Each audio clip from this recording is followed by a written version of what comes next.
Šiuo metu vyksta karas. Šiuo metu mus labai stipriai bando įveikti ne karinėmis priemonėmis, bet tai yra viešoji erdvė, yra sudėtinė karinės priemonės dalis. Ir čia mes paleidę tą tradicinę žiniasklaidą, kaip norite, taip gyvenkite. I've seen in overall debates is a question about the position of culture in Estonian environment. Minister of Culture unfortunately received the highest, the biggest cut in state budget funding. And this is a debate, because if we don't have culture, then what we will defend? And we increasing defense budget, which is absolutely correct, you can see, but media feed, cultural feed overall, I disagree on the position. Ir dažniausiai būna pasikartojantis atsakymas, kad vis dėlto reikia remti žiniasklaidą, kad jos būtų kokybė geresnė. Ką tas kokybinis turinys turi daryti, vienaip ar kitaip, tai telkti visuomenę ir tam tikrą tapatybę nacionalinę formuoti, kas taip pat svarbu, ir žiniasklaida šiuo atveju nėra kažkoks tai paskutinis socialinis konstruktas. Viešą erdvę kuria iš principo tradicinė žiniasklaida, kurioje vyksta diskusijos. Patraukite šitą tradicinę žiniasklaidą ir mes visi sulendame į savo burbuliukus. Kai nebėra tradicinės vietinės redakcijos, tradicinio vietinio laikraščio, atsiranda vietos dezinformacijai, atsiranda vietos propagandai. Visuomenė be žiniasklaidos kontrolės, be ketvirtosios valdžios kontrolės valdžia, išsigimsta. Ir patirtis įvairių šalių rodo, kad tai yra milžiniškos susijusios rizikos. Ten, kur nėra ketvirtosios valdžios, reiškia, tarpsta diktatūros. Kuriasi įvairūs socialiniai burbulai su mums priešingiškais žmonėmis, su neaiškiais judėjimais, kurie taip pat neša propagandinį melą. Tas valstybės palaikymas tradiciniai žiniasklaidai, jisai yra, manyčiau, vienas teisingiausių žingsnių visuomenės informavimo politikoje Lietuvoje. Paimkime medijų fondą, jis 10 milijonų. Ir paimkime nacionalinį transliuotoją, beveik 100 milijonų. Ir dabar įvertinkite, ar galima su tokiu kapeikiniu fondu įvykdyti kažkokį visos tradicinės žiniasklaidos pokytį. Man atrodo, kad tai neįmanoma. Fondo tikslas nėra išskirstyti valstybės biudžeto lėšas. Fondo tikslas yra sudaryti sąlygas žiniasklaidos priemonėms tvariai atlikti savo demokratinę užduotį prieš demokratinę visuomenę. Norėčiau pasveikinti ir pasakyti dėkui, kad welcome to this international conference. Welcome to the first conference organized by the Media Support Fund. We will cover here the matters that relate to media support models in Lithuania and in the Baltic region. We are all well aware that there are some issues related to media funding. That's why we will cover the topic. My name is Ruslanas Iržikevičius. I'm director of the Media Support Fund of Lithuania. Let's begin with the welcome address. I would like to thank Minister of Culture for participation at the conference. Also ambassadors of Latvia and Estonia, and chair of the Seimas Culture Committee, and members of the board of Media Support Fund and chair of the board, and other important guests. Thank you for convening. I'll give the floor to the minister right now. Good morning, ladies and gentlemen. I'm very happy to be able to convene and to share some time with you. Yesterday at the Media Support Fund we had an excellent meeting, and we had an important message and debated on the relevant matters for today. As we all know, today we speak about a complicated matter of a democratic society. That's the matter of how do we make sure that media is ecosystem is consistent and transparent. We do understand that democracy cannot exist without a democratic media. But media is constantly affected by a number of matters, including fragmentation on the market, technology, power, domination of platforms, chaotic nature of information flows, political and geopolitical challenges. The state has to support the media insofar as it is necessary for ensuring its independence and transparency. It's most important to ensure that its freedom is not hurt.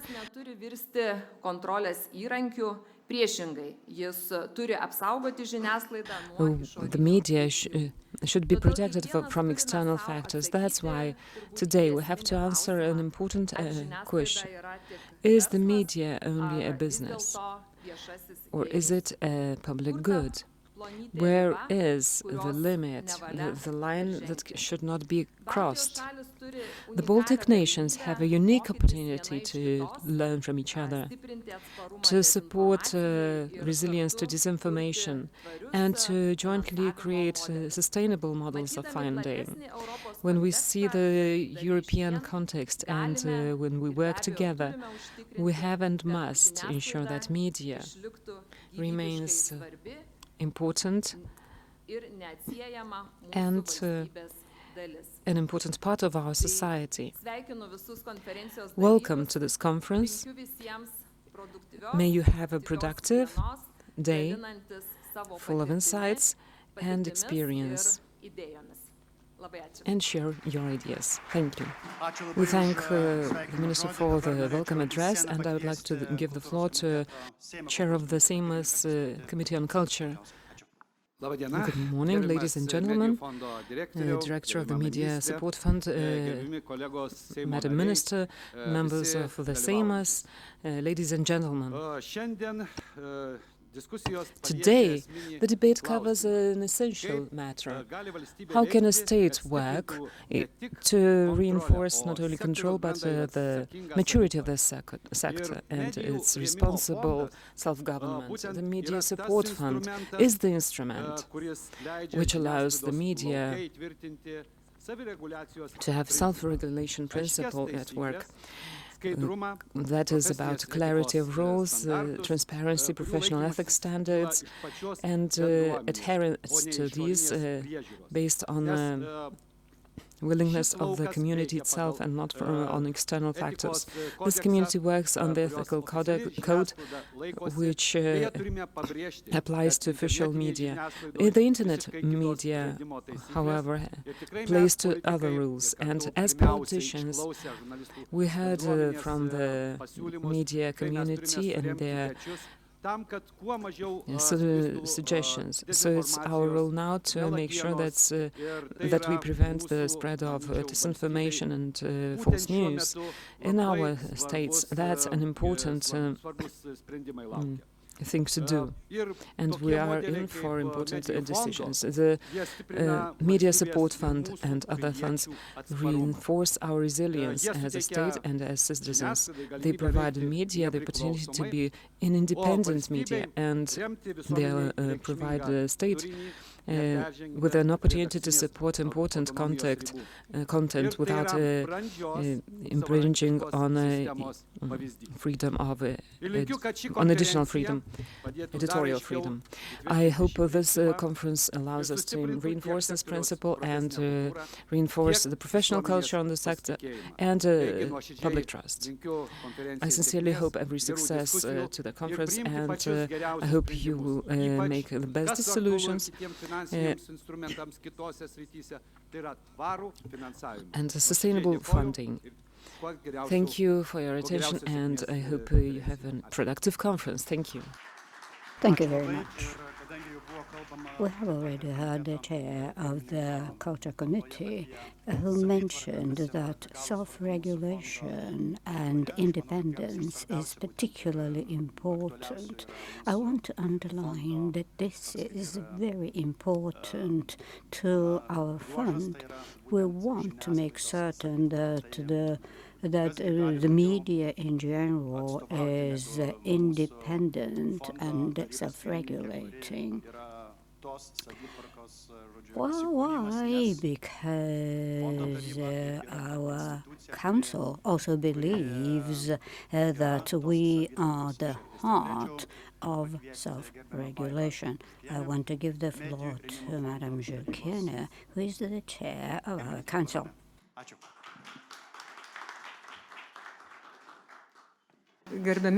Dear participants, Madam Minister, dear politicians, well, you are many at this conference. On behalf of the Council of the Media Support Fund, I'm very happy to say that we are supporting the models of media financing and funding, and our society does need reliable media in its different formats, irrespective of what type it is.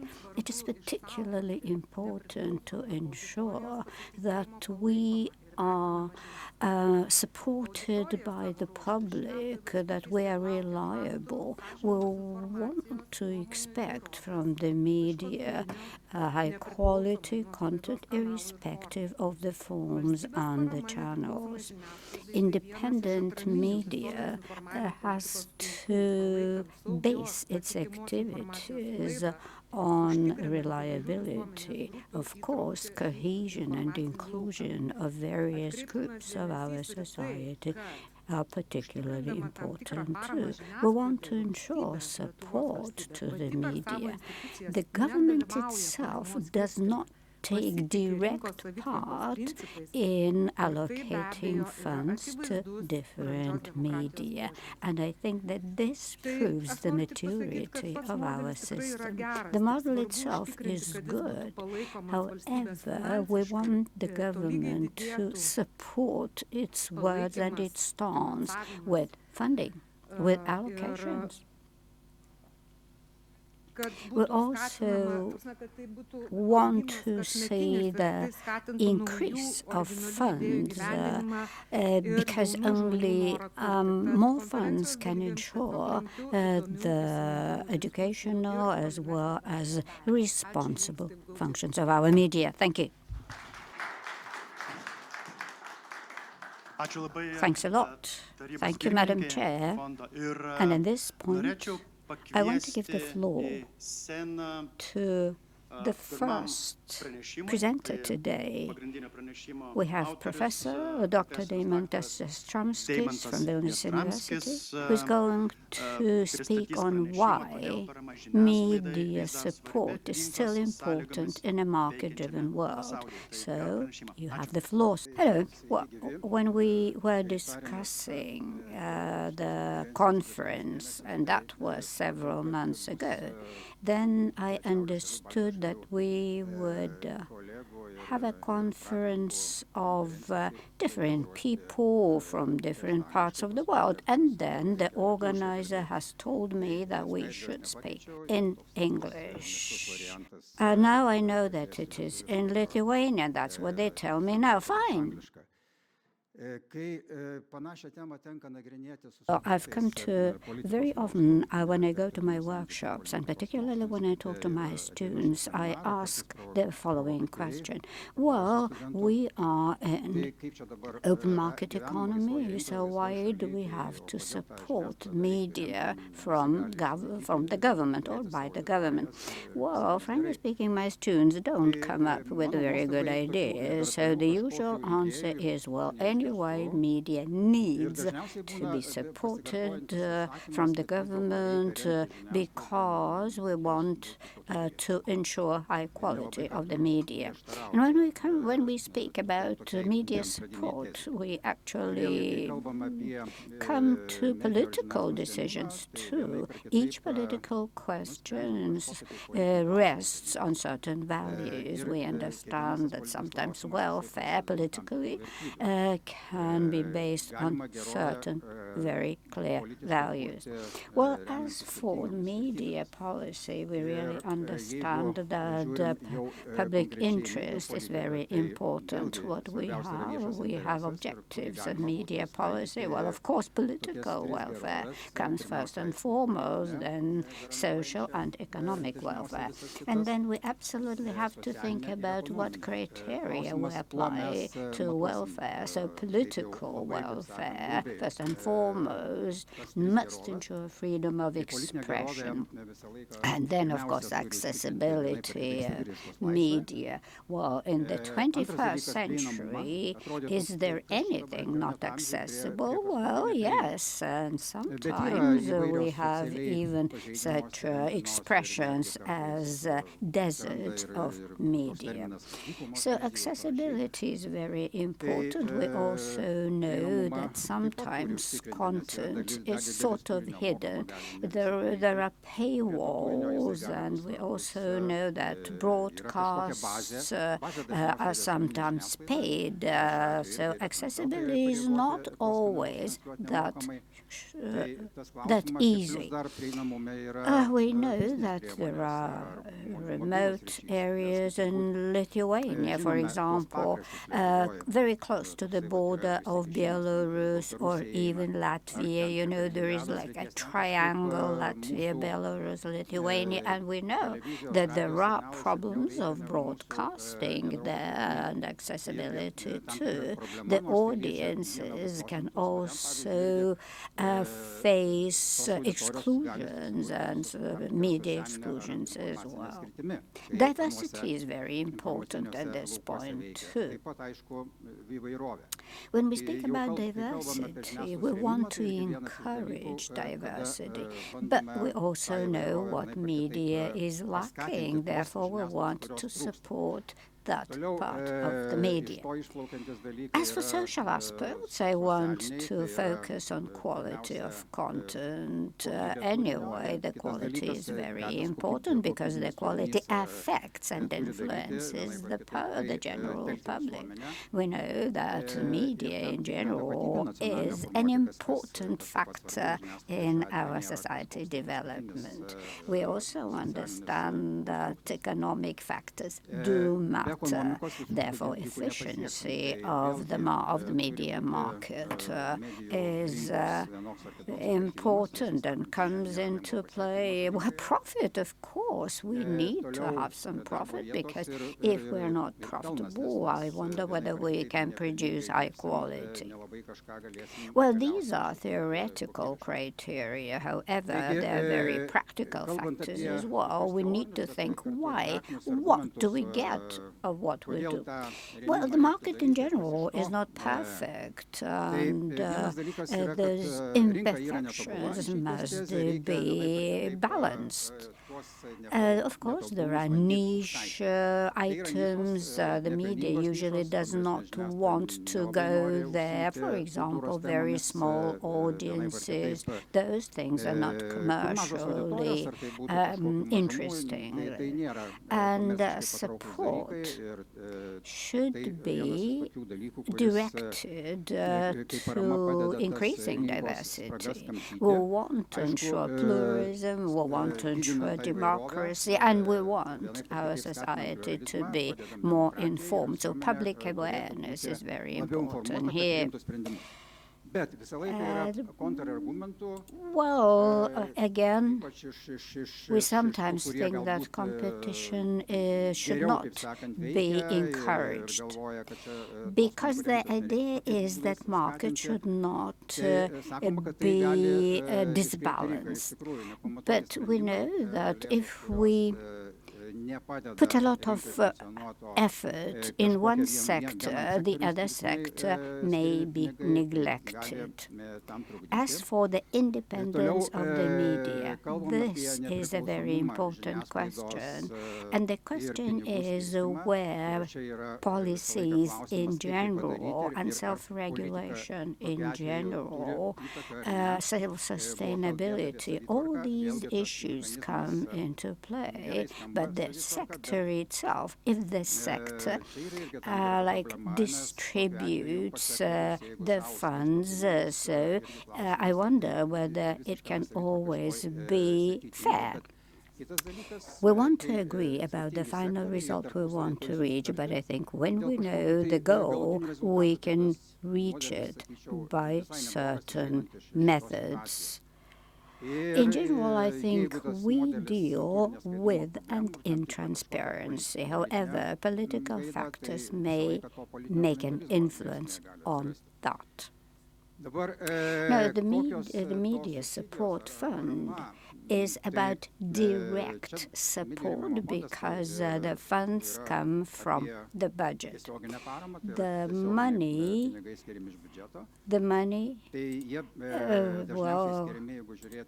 is for the functioning and activities.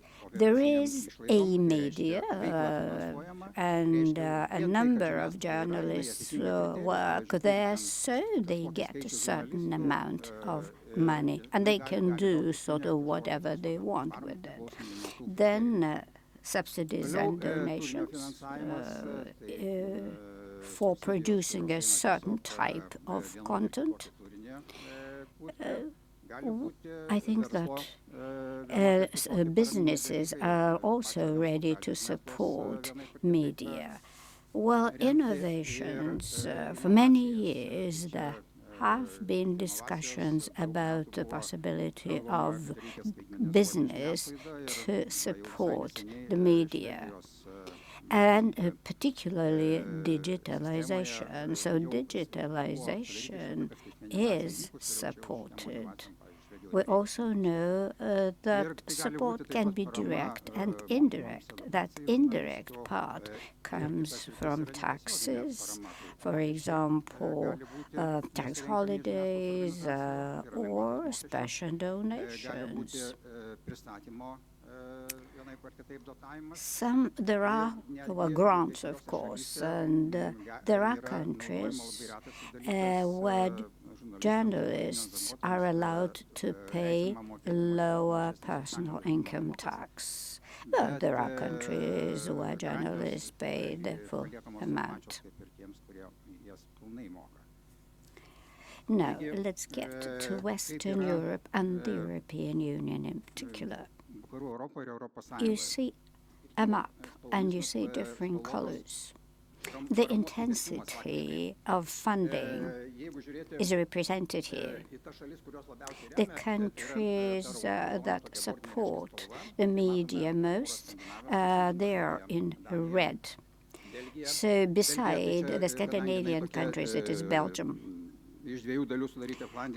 Well, the Walloon part of Belgium is more supportive, and then you say Austria and Luxembourg. These are the countries that gives direct and indirect support to their media.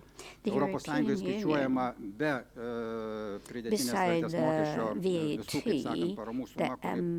was about 1.5 billion.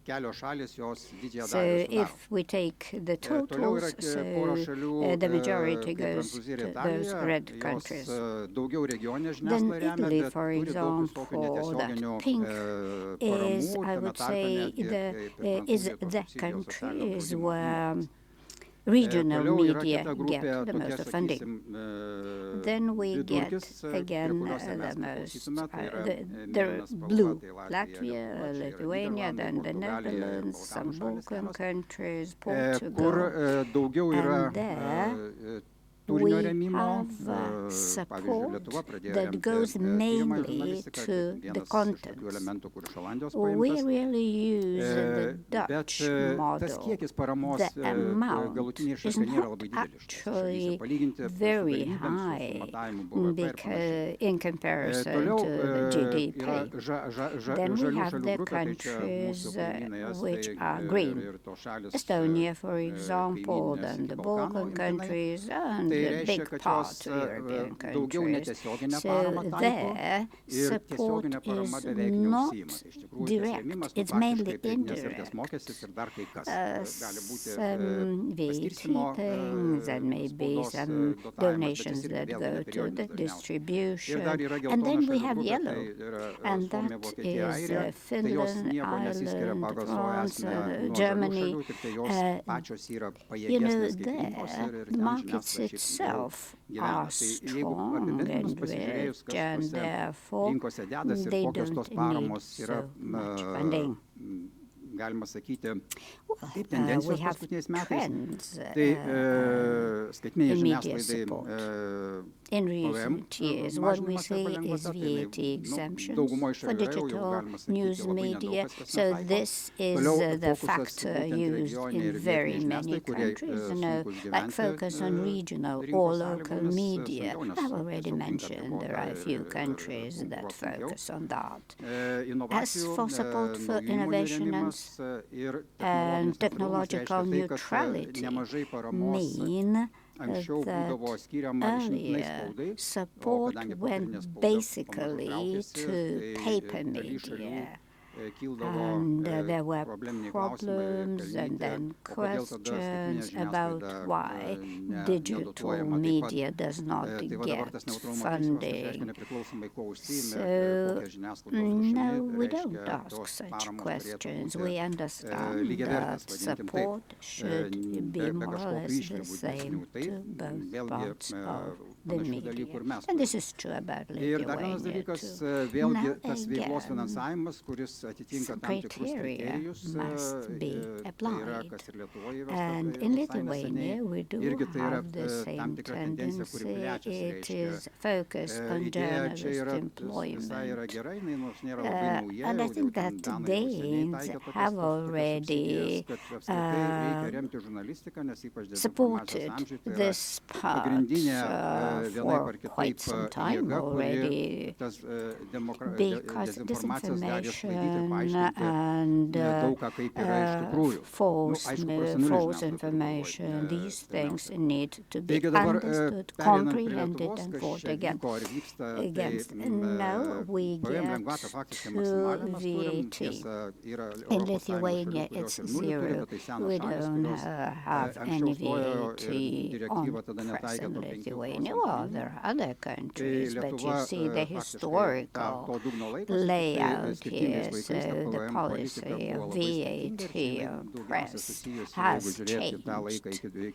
So, of course, when we became part of the European Union, but when the negotiations finished in 2003, VAT was 5%, and you see the change, and it is not only for paper media, then distribution, all these things were linked to lobbyist activity.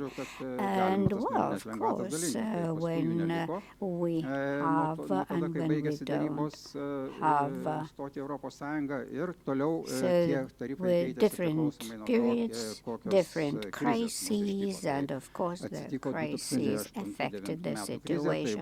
And 2008 and 2009 with the crisis, the tax holidays were introduced and they were lifted, and you know that the historical aspect is always important. What we have in Lithuania is what we call Lietuvos paštas. It is a Lithuanian post. And that was the time when different compensations were introduced. You say 2021 and so on and so forth. So what you see is 7-8 million go to the distribution, which is physically bringing paper newspapers to people. So I think that the question is whether this is an important activity, but it is very expensive. salėje yra paklausęs, sakys, tai vis tiek tie Well, pristatymai anyway, we understand that distribution costs are very high, but we don't have tiesioginis any rėmimas, other turinio way rėmimas to daugiausiai, kas buvo distribute iki our 24 paper. metų, tai paskutiniais metais, kaip No, auditorija you see what happens here. We know that state financing and allocations change, of course, as we have inflation, so the same amount means different things. We have now the system whereby 4 million plus each year. So this is a compensation for the development. This is a relatively new thing. Several years ago, the idea of having about 8 to 10 million per media would be unbelievable, but now history has taught us that when, for example, alcohol advertising was forbidden, there was a hole that needed to be filled. So, you know, we really have to take note of the situation. We now, since 2024, support activities of media organizations. They can receive up to 40,000 euro direct support, targeted support. That's a large sum and a good step compared to what has been the case in the past. And there are conditions as well, including political affiliation of organizations and those who have, and also on the basis of staff numbers. There are also grants for journalists for making research. For physical persons, for natural persons, that's a very good idea, because it seems to be difficult to implement. For years and years, there have been proposals on that, and I was told that it was thought to be unfair and already public. But finally, it appears it's possible. And I'm very happy because these people are independent, and independently from their organization, they can conduct research, investigations as journalists, and they can get the grants independent of where they work. Of course, the grants are not very high, it's about 1 or several thousand, but for a single project, that's quite an important sum. From 1996, we still have funding for cultural media, for local and regional media, and news and investigative and educational journalism. Also, there are several foreign media outlets that have won grants for funding. So, if we come back to the map I have shown you before, that was based on the year 2023, and by now the situation has improved and the sources of funding have been diversified. Let's look into the future. What are the challenges of media support policy? In many countries, some people say, why do we have to support you? You don't have so many people watching. In the Media Support Fund 2024 report, it portrays the survey on distribution of cultural media press, and this demonstrates that some of the audience don't even know about the existence of that media Ir čia klausimas outlets. yra ne tik apie This kultūrinę is, žiniasklaidą arba visą kitą, kad norint priimti sprendimus, kokios tos paramos In order reikia, tai to reikia make turėti informaciją, decisions, kas tuose sektoriuose dedasi. we Tai need to know reiškia, information about sektoriaus sectoral struktūra, structure, sektoriaus sectoral finansai, funding, and visi processes that procesai, take part kurie in the vyksta, turi sector. būti vienaip ar kitaip žinomi. Tai čia yra That's a problem problema, nes because for tam that reikia išteklių pinigų. resources are Ir jeigu needed, mes funding matėm, is kad, needed. jeigu 7.5 6,5 million, skiriama, as we see, iš biudžeto, tai ne visi tie pinigai keliauja žiniasklaidai, dalis yra administravimui. is accorded to media, but some of the money goes to administration. Lauką plėsti, tai tų pinigų arba žiniasklaidai mažės, arba reikia papildomai vėlgi, kad ta informacija. In order to collect the information about the media structure and media funding, funding is needed. And decisions on funding would be better than monitoring and expert work is also expensive. But when there's no data, it often happens that decisions are based not on investigation, not on information, but on opinion.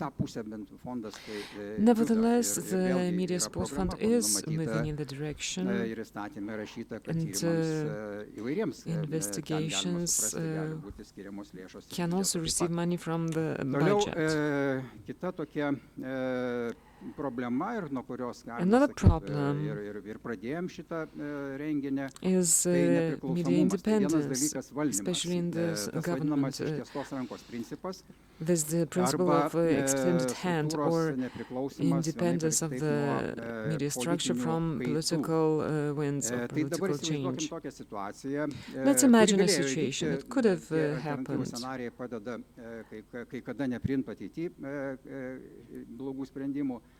In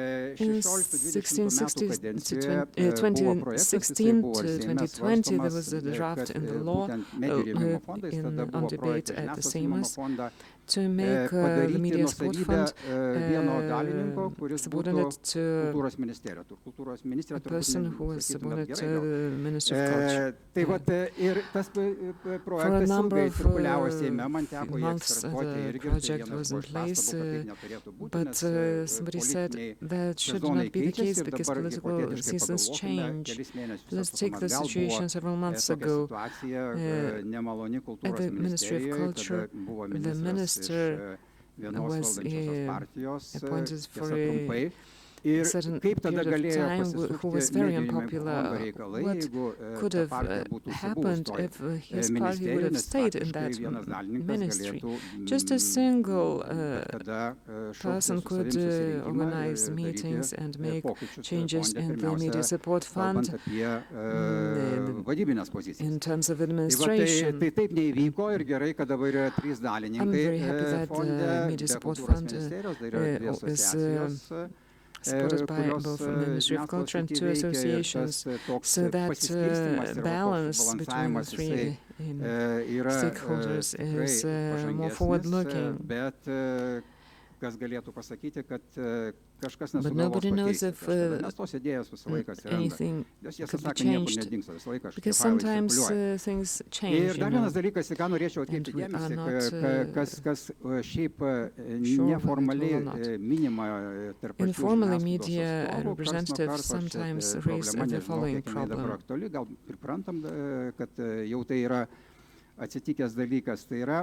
The media support and economic matters are associated with professional ethics and infringements of professional ethics, but that's an opportunity to refuse funding for a year or several years.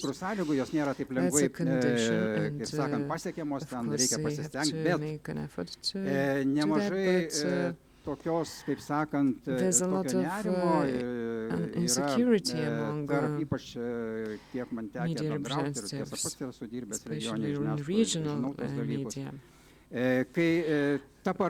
Very important regional media are dependent on support. Support is important. paskaičiavau, kai prasidėjo ta tikslinė parama 40 40,000 euro, which were distributed to organizations. For some organizations meant the support is 25% large. So when you think of support as a lifesaver, you think about the ethics, you think about behavior, you give it a thought, and more considerate, you're doing your best to be low profile, to keep low profile, because you may think that you will not have the money to hire lawyers. Tas susiejimas promotes self-censorship. We speak about ethical and unethical behavior, and this being the support being conditioned on ethical behavior. That's not fair.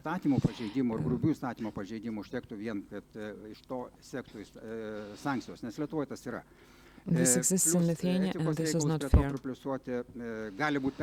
It can also work against media independence.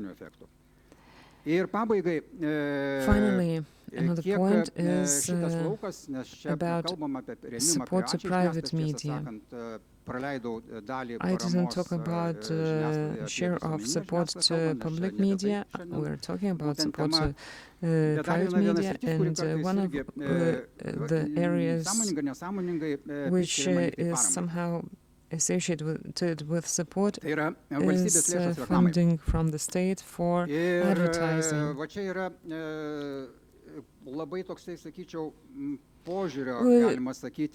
It's important to understand the approach, because the European Media Freedom Agency speaks about the transparency of advertising money and their distribution, but it doesn't speak about the independence of media. Some standards there are just general standards, general rules, but there's another subject which is important. State advertising is not direct support to media. It's work with certain content on things based on some money. So this means that the content is not independent, is supported by a state agency or state stakeholder. And in the EU, there's a lot of money for that, and there's more money for that than for direct media support, which is necessary for media independence and for improvement of society and media. So whenever there are conferences on that subject, I always take part, and I always raise this matter. I believe that a state and state institutions, their announcement of information for money is rudimentary. It's a thing of the past.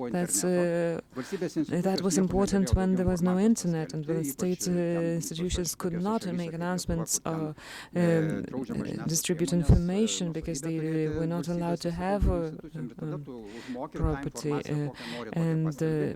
They say that media is not distributing all information as we would like it to, so they need a grant for that, grant for content, but it's a matter of approach, because nowadays state institutions have many accounts on various platforms on the internet, so they can make the information public, but they need a larger audience. And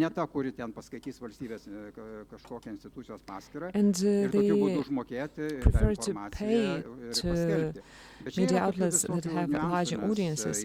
But there are some investigations with and research demonstrates that advertising stakeholders from state information have less critical information. There are some correlations between some less critical information ar or nelaikas criticism prioritizuoti and būtent more. tiesioginę paramą žiniasklaidai nepriklausomai turiniui So ir ją it's didinti a protingai, question of mažinant whether tos reklamos užsakymus it would ir be tai useful to padaryti reduce sistemiškai. Tai the size of šiuo atveju such kind turbūt of esminis dalykas, kas irgi advertising. dar kalbant apie paid šius by finansų state srautus stakeholders. ir su žodžių parama ar reklama, This could also raktiniu galima reinforce the būtų media pastiprinti žiniasklaidos independence sistemą and arba media sistemą. Tai systems. ačiū Jums už Thank dėmesį. you.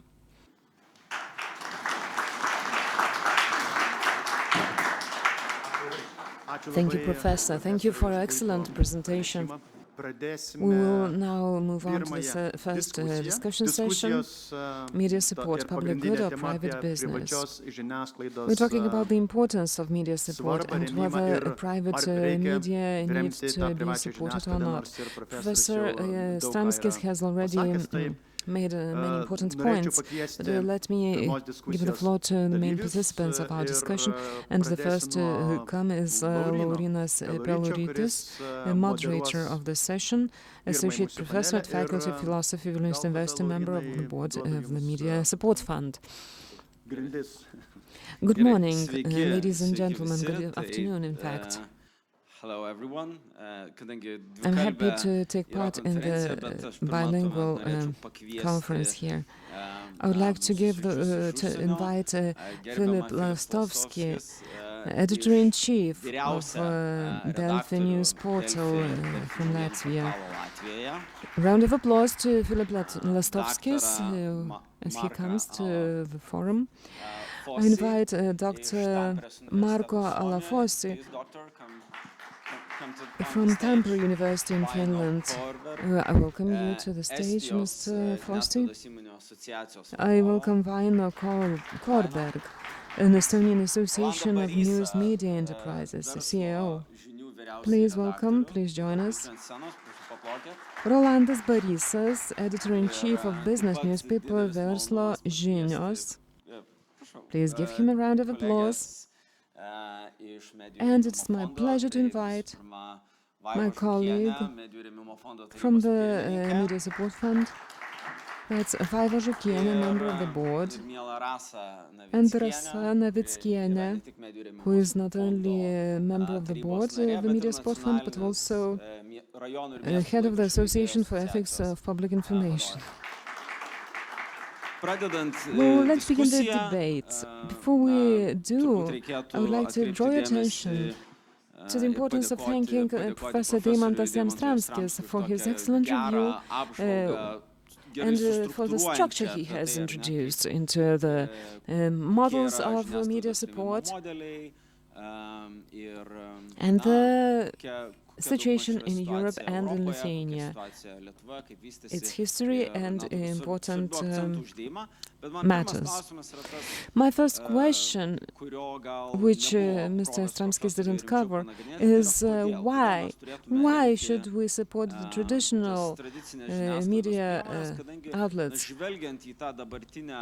If we look at the situation currently with our markets, and the structural challenges that traditional media outlets face, including loss of some money for advertising, and we need sanctions on alcohol advertising, the ban on tobacco advertising, ban on or limitations to gambling advertising, and we also talk about the large digital corporations who are competitors on advertising money. So let's come back to the matter that Professor has raised in his presentation on the logics of the market. We know which media outlets are more important or more popular, which are less. So what's the use of traditional media outlets? Why do we need them still? What is their input into our democracy and public environment sustainability, society sustainability. Because if we fail to answer this question, this important question, then there's no use of covering other questions. As to the challenges Mr. Anstrapskis has mentioned, they also relate to that question. So why do we have to react to those challenges? Why do we have to create media support models? And in the second part of the debate, we will be able to share our experience of what works and what can be done. So who could be willing to react first? Anyone would like to start first reacting? Rolandai, gal jūs? Oh, you're sitting so far away from me, so you will start, Rolandas. So which language? Lithuanian, okay, because we have simultaneous interpretation. I think we all understand why we need media in general. I think we people all here in this room understand that this is like a barking dog. Sometimes it sounds banal, but it is very important because we know very well that the political rule very often is perverted. But you know what I mean. And there are cases where policies in general tend towards authority. Across the border, we have our neighbor, and we know what it is. We know what has already happened to Russia. Russia that has eaten up, has swallowed its independent media, is now in a very sad situation. Well, of course, traditional media is, well, better said, it should be independent. We understand that, they need support one or another type. We know that investigative journalism must happen. And of course, understanding the context is very important. Capability and ability to get insights into the situation is very important. Let's think what is happening. Some say, well, we have the internet where things can happen, but in general, the discussion is there. If we don't have the media, we will be in our own bubbles, small, that will cut us off general information that is important. But just look, social bubbles, I protest. I'm not on Facebook or other social media anyway, but I have people, acquaintances, and they tell me, what they say to each other? Oh, you're so smart. Oh, you're so wise. You're just beautiful and handsome. This is not the sharing of the information. This does not play the role it should play. How many minutes do you give me? Just go on talking.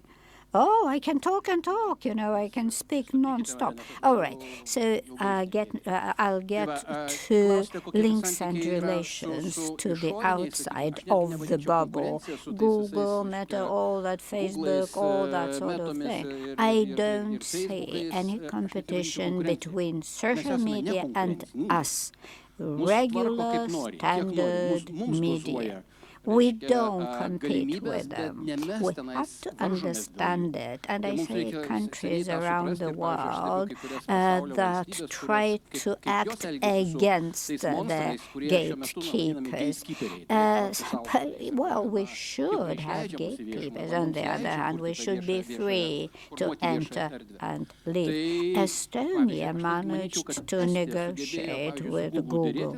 What about Lithuania? I don't remember. I don't remember us negotiating about the use of the content. No, Lithuania doesn't. Lithuania does not take part in any negotiations on the European level as well as eye-to-eye level. Our government is not interested. We protect our borders, but we don't protect our public space, our media space. So when we discuss whether we support the media or we don't support, I just don't like the expression.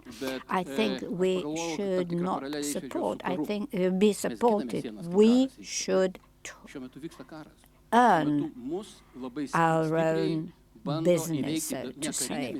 In general, I think that the public space is part and parcel of the general protective area. This area should be protected from outside. What about our policy? Unfortunately, our SEIMas and shows that, again, the same word, unfortunately, the quality of people there is lower with each tenure of the parliament. You know, people say very proudly that they're members of the parliament, members of the Seimas, but what? This does not prove that they are strong, that they're the best. And you know, then the media feel it. When they feel it, then they, of course, criticize those people. And I think that the criticisms are good. And you know, when, for example, you agree upon a meeting and they don't come, so what do? Of course, I tell about it, and then this means that I criticize them, and then they're angry. Okay, doesn't matter. I have to say what really happens. I have to say what the reality is. I think that people that are in the parliament should be honest, should be knowledgeable, should be informative. Thank you. Dr. Alefossi, you want to react? Dr. Alefossi, you wanted to react, please.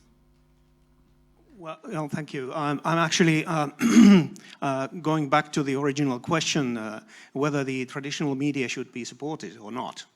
And from the Finnish perspective, I think this has not been the question, because our traditional media has been very, very good in getting its own part and a little bit more of the public support for the media. So the question has been more or less that should we support something else than traditional media also?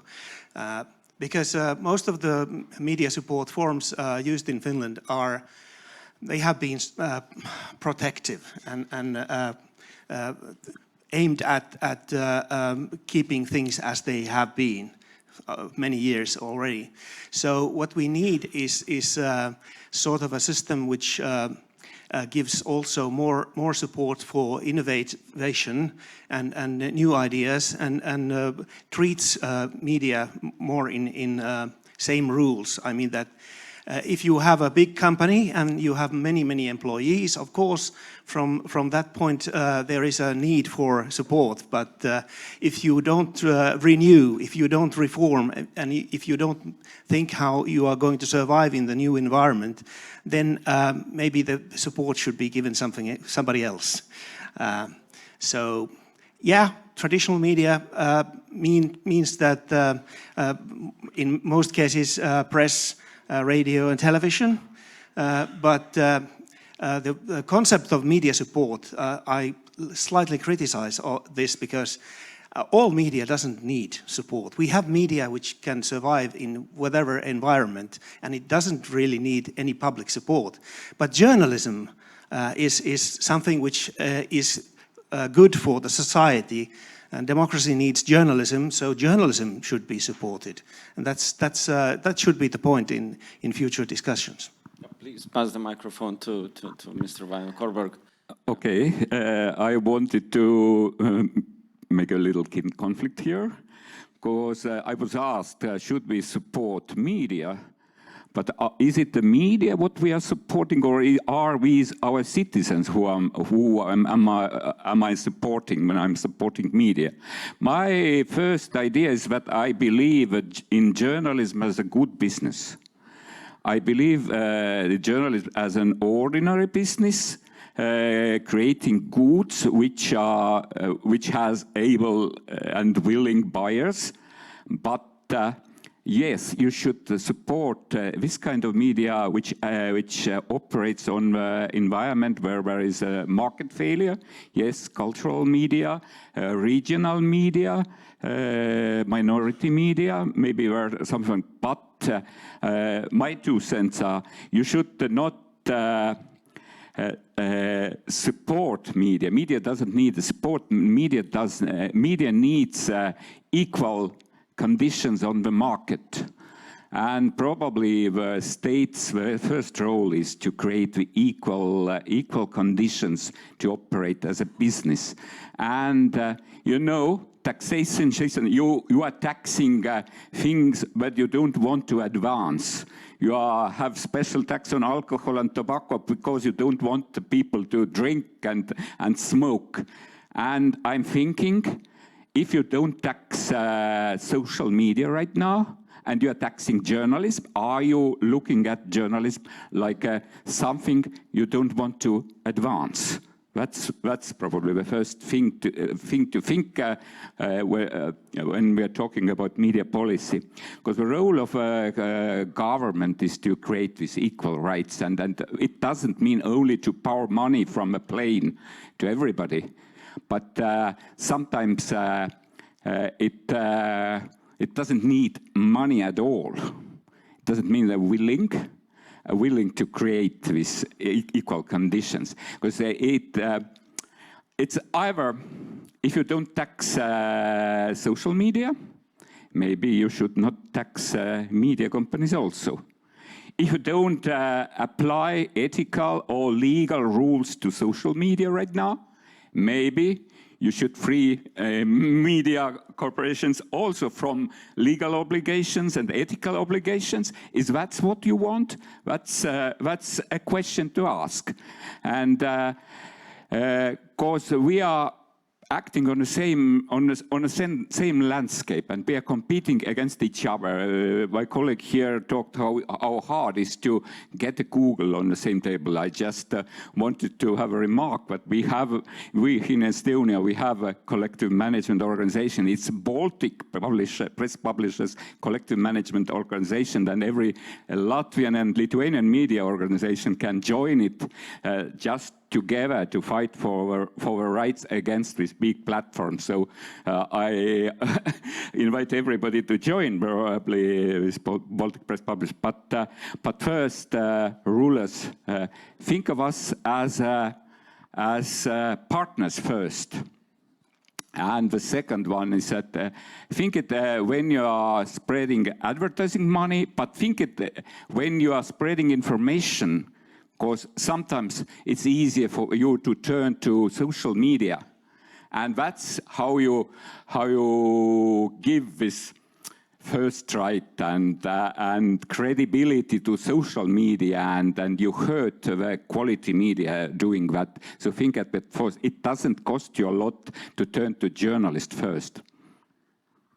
Thank you. And Mr. Losovskis, you wanted to react, so I give you the microphone. I don't know if that... Also, the jumper is very nice, so that must be noted. Yeah, the Latvians made it, so together with Ukrainians. Yeah, thank you for having me here. It's the word what you said, react, is maybe, I don't know how precise, because a lot of things have been said right now here, and react to what exactly? Because right now we are sitting here, these people, and we are from very different situations. If we look to Estonia and Finland, there are much more similarities to those two countries. And then again, Latvia, Lithuania, we have our own similarities, but but the difference is huge. For example, we can say that, and remember, some of us maybe, but or we have read that Estonians in the 80s, they were able to receive signal from commercial television from Finland and in northern regions. So the Estonians got used to commercial media and media as a value much earlier than Latvians and Lithuanians, and that played a crucial role, or at least a role in their perception of democracy itself. Latvians and Lithuanians, like we had some contraband or something, but Estonians had real television. And when we look at the current situation, I can more speak about Latvian-Lithuanian situation, and I am 100% supportive of media support mechanisms in the Baltic states, and especially in Latvia and Lithuania. And I can speak about Latvia, mostly because two reasons. One reason could be, and not could be, I think, is that the current advertising market is crippled, and social media have crippled it so far that for huge partition goes to the social media from the advertising revenue money, the biggest part of it. And Baltic states, Latvia and European Union have been very slow to respond to this. So we have seen some examples how in European Union countries have tried to respond, or at least as my, in this case, colleague said, that to get to the one table, to the Google or Facebook, in Slovakia is one example. Okay, they didn't succeed, but they tried, and they have examples. When before a few years, I believe 4 or 3 years, I called to several institutions in Latvia, for Ministry of Finance, Ministry of Culture, Chancellery of State, and have you ever even tried to get to the one table? And the answer was no. Not informal way, not in an informal way. So from the media outlet companies, we also seen that the state could play a bigger role. And if we are in this situation, then the support mechanism is one answer while we are in this crippled version. That doesn't mean that media doesn't have to change. We have drastically to be adaptive and smarter, and we have to think as a startups and to change all the time. But at this state, it's not enough to do that. Second reason is security issues, what we have, because Russia is next to us, and we have to, and also in our policy documents in Latvia, in several levels, it's been mentioned that it's one of our strategic goals to strengthen our informational space here in Latvia. So it's also a policy from state. But so those two reasons. But in conclusion, to my this, I don't know, feeling or argument, or how to say it, is that I see some parallels between Latvian media scene and Latvian ice hockey, national ice hockey team. We are in A division, in elite division since 1997. There is no reason to be there for Latvians. We do not have infrastructure, we do not have players enough, but somehow, starting from 97, we are there. And time by time, we do something to Finland or some other big country, not very common thing, but we are there. And we have never gotten out of the elite division. But there is no reason for it, there is no logic. We are just there because some kind of mystical enthusiasm, adrenaline from Latvians. When we look at the media companies, we still have great journalism in Latvia, and we have good and great journalism examples. But when you look at the state of the media companies, there is no always reason to that. Why it is so? It's mostly because there are newsrooms, editors, and journalists who are like doing their thing with their soul, with their hearts, and they are putting everything out there. And somehow we manage. But this somehow we manage, maybe it's a reference from Office, I don't know, but in some level, yes. It's not guaranteed, and it will not happen forever. So at this point, we need the support, and I see that would be great if we could get to the Finland's situation, what my colleague characterized, that not direct support maybe for content creation or media outlets per se, but for innovation and digitalization. at this point we have mix of all of it. We have like the professor's lecture in the beginning. We also have this mixture of different ways of support. But we are not yet where the Finland is, and at this point we need direct and indirect and any support what is possible. Sorry for a long maybe talking here, but yeah, that's. A short comment from Finland. It's completely new feeling for me to be a representative of a big country. And the other one was, to my Estonian colleague here, I think that the tax on social media advertising would be great.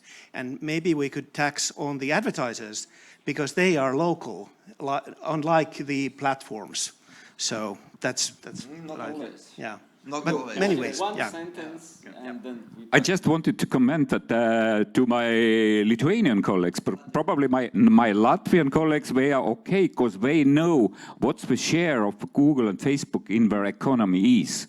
I know that in year 2023, your tax authorities checked the VAT returns of Latvian companies, and they estimated that in this year, Google's transactions were 198 million euros.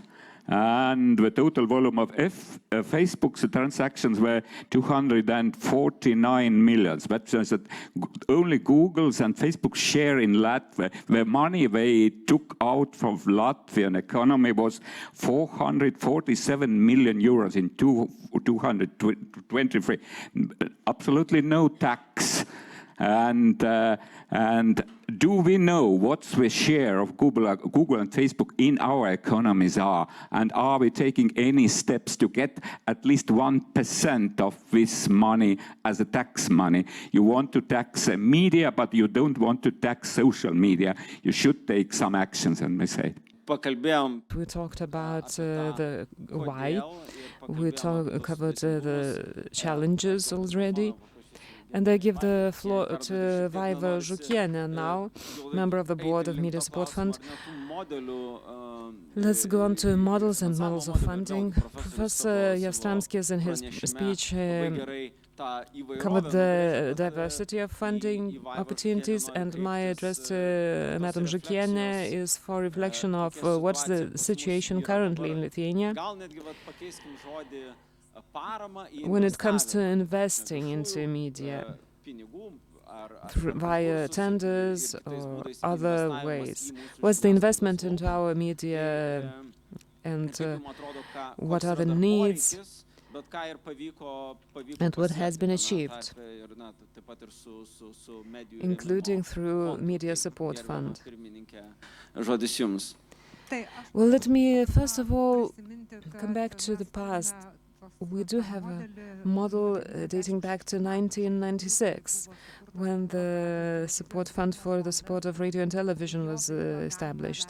Its activities have always lacked funding, but the principles of support for the media have been there for 30 years now.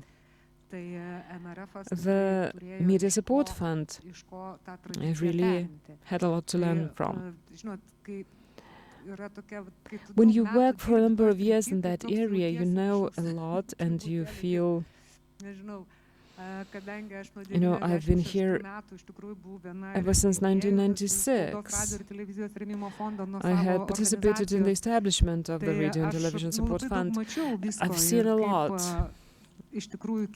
Whether changed, the support sums changed, some media outlets, press outlets closed down. State support is valuable indeed. It is meaningful. And the main problem is there has been always a lack of funding, but the idea itself is good.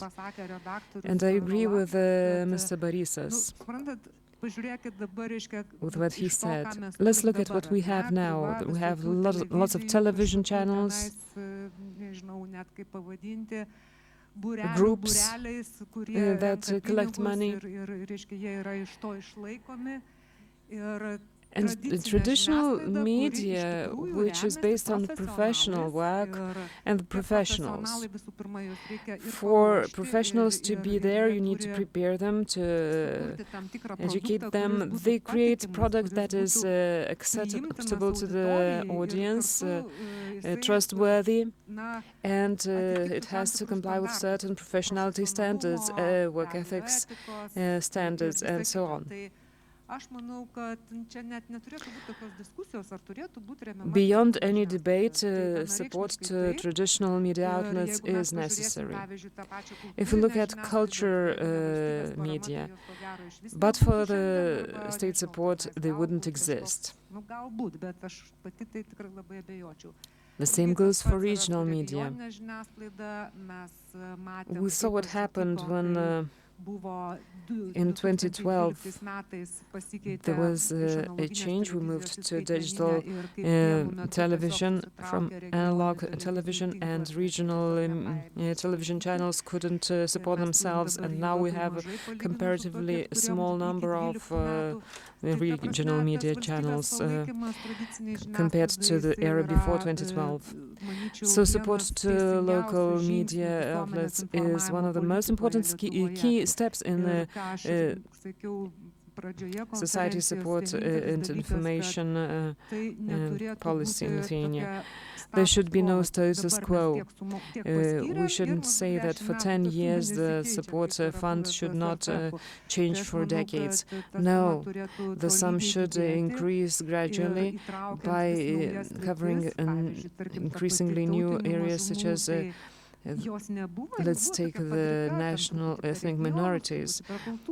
It now has a separate program to cover its work, and in our today's environment and context of the media warfare, the creation of a program to support ethnic minorities in their channels is big, really big and very important. Even though the sum is small, it's still important to know that the state has noticed that it is an area that has to be supported. As to what our colleague from Estonia has said, equal conditions have to be created for everyone. Let's take the press.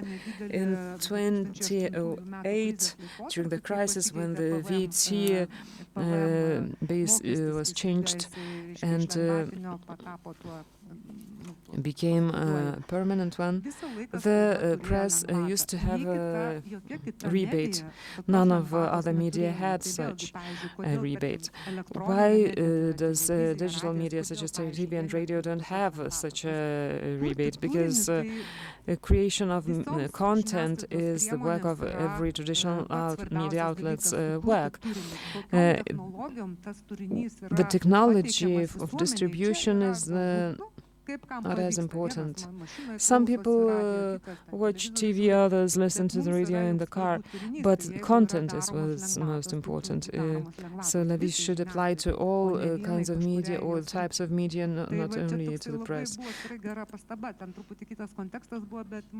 Equal conditions have to apply to all, while in our case this is not the case. I would like to hear from Rasa now as to the regional media perspective. How do you see the current model that affects Lithuania and the needs and opportunities it plays? We have had a lot of political debate on the coming decisions on the budget, and also what are the general issues such as support and fairness in the distribution of support. What are the expectations? What are the market elements, market rules? We have to compensate for those market rules sometimes. And could you also cover the current situation and your take on the regional media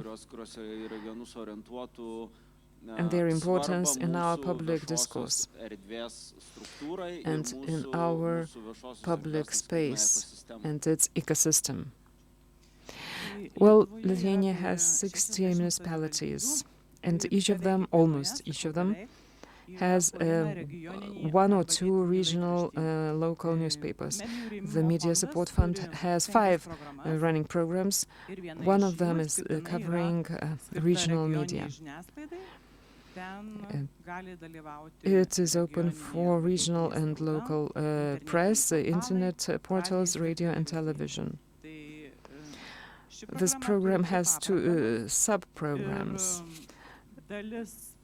Part of the program covers the support of content-based projects. Other part covers the support for activities.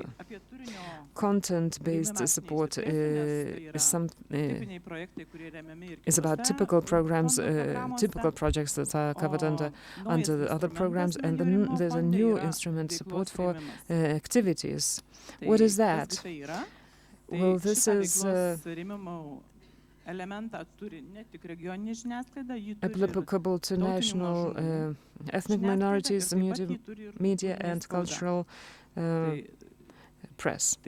This is about support activities based on 2 criteria. I represent regional and local press, so I will speak about editorial offices, but we can apply that to any office. So in view of editorial offices and the number of cultural workers therein, creative staff that is supported, and another part is to support production costs. So in our case, it's printing for press, and for audiovisual media, it's distribution of signal or technical funding for technical matters. Why is support needed? That's a new element, and for 2 years now we've noticed that it's important and necessary. So let me cover that through several approaches. The state approach, the public information outlet approach, and benefits for our clients, such as readers and listeners. Audiences. So in terms of state benefits, under the current difficult geopolitical situation, and in view of having a border with authoritarian Belarus, we have several municipalities that are on the Lithuanian border with Belarus, and local media are quite almost extinct. So let's mention Zarasai, Ignalina, where situation is dire. When there are no traditional local editorial offices or traditional local newspapers, it offers enough space for disinformation, propaganda, and vacuum never remains empty, you know. So we can see from social media that there are various social bubbles being created with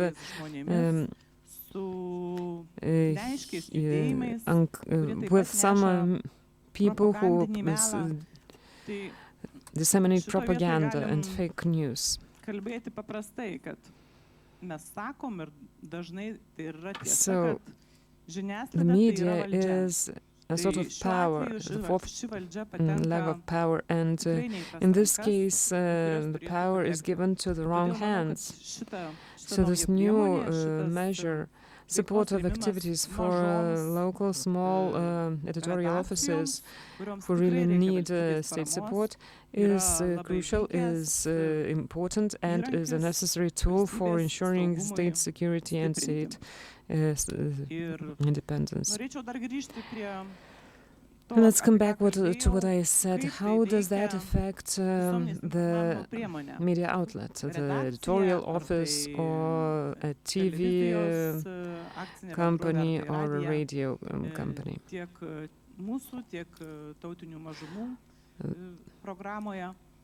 when they are supported by our and local ethnic minorities program.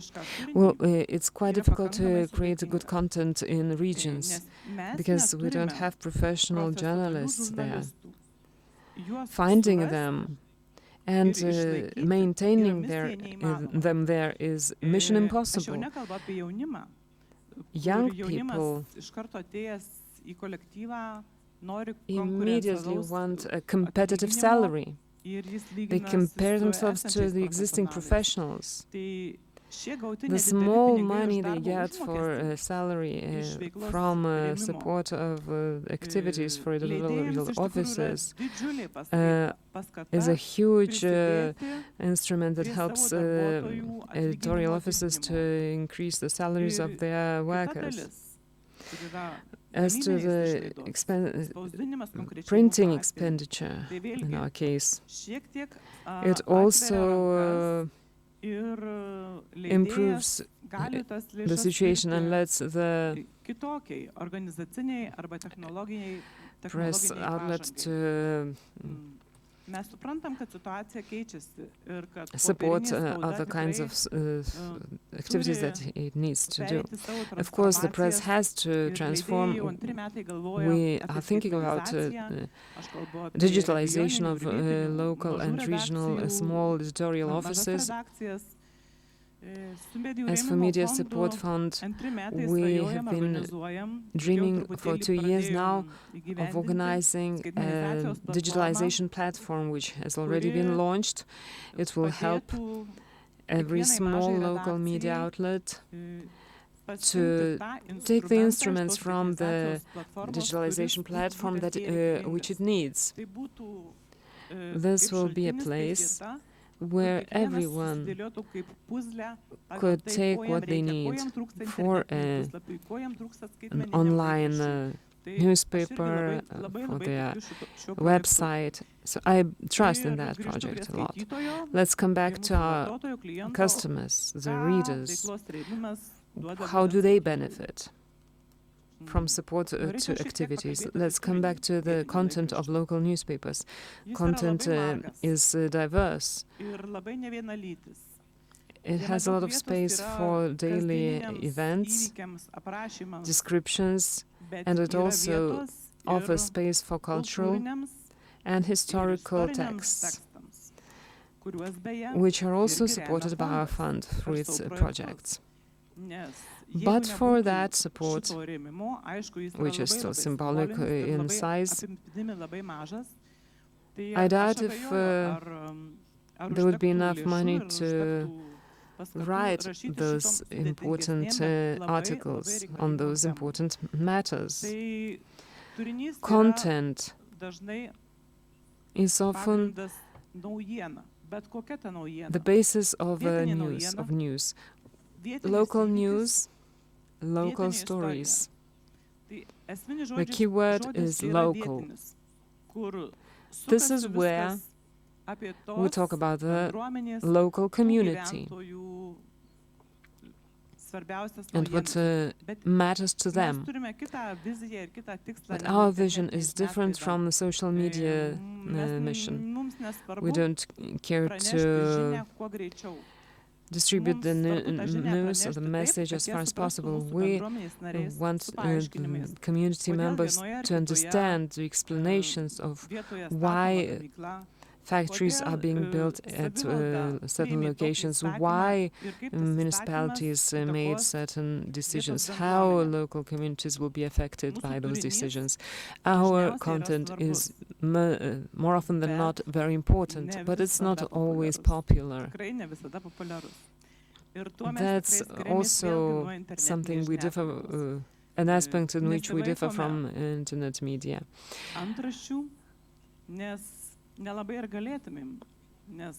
Our readers are close to us, and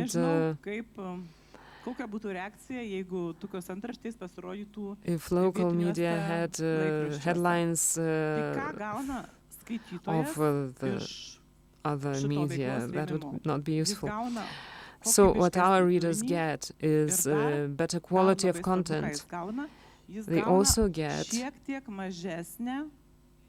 a smaller price of the newspaper. The publisher can keep the price the same, or at least fix it at a certain level which doesn't correlate with average. So this makes us different. We have a subscription. Our subscription, the subscription no longer exists in national press. In our case, people get a subscription.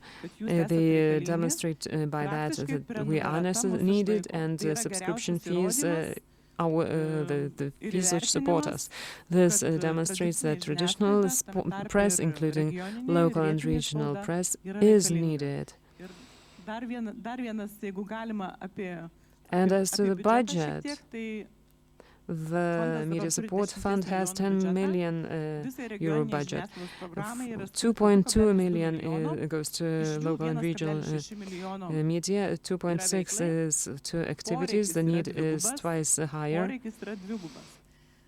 And we have 700,000 euros for projects. Gambling, advertising gives 1 million per one project in a single media outlet. Well, regardless of our small budget, which we are not happy with, I would like to highlight that support to activities is the best instrument of the Media Support Fund.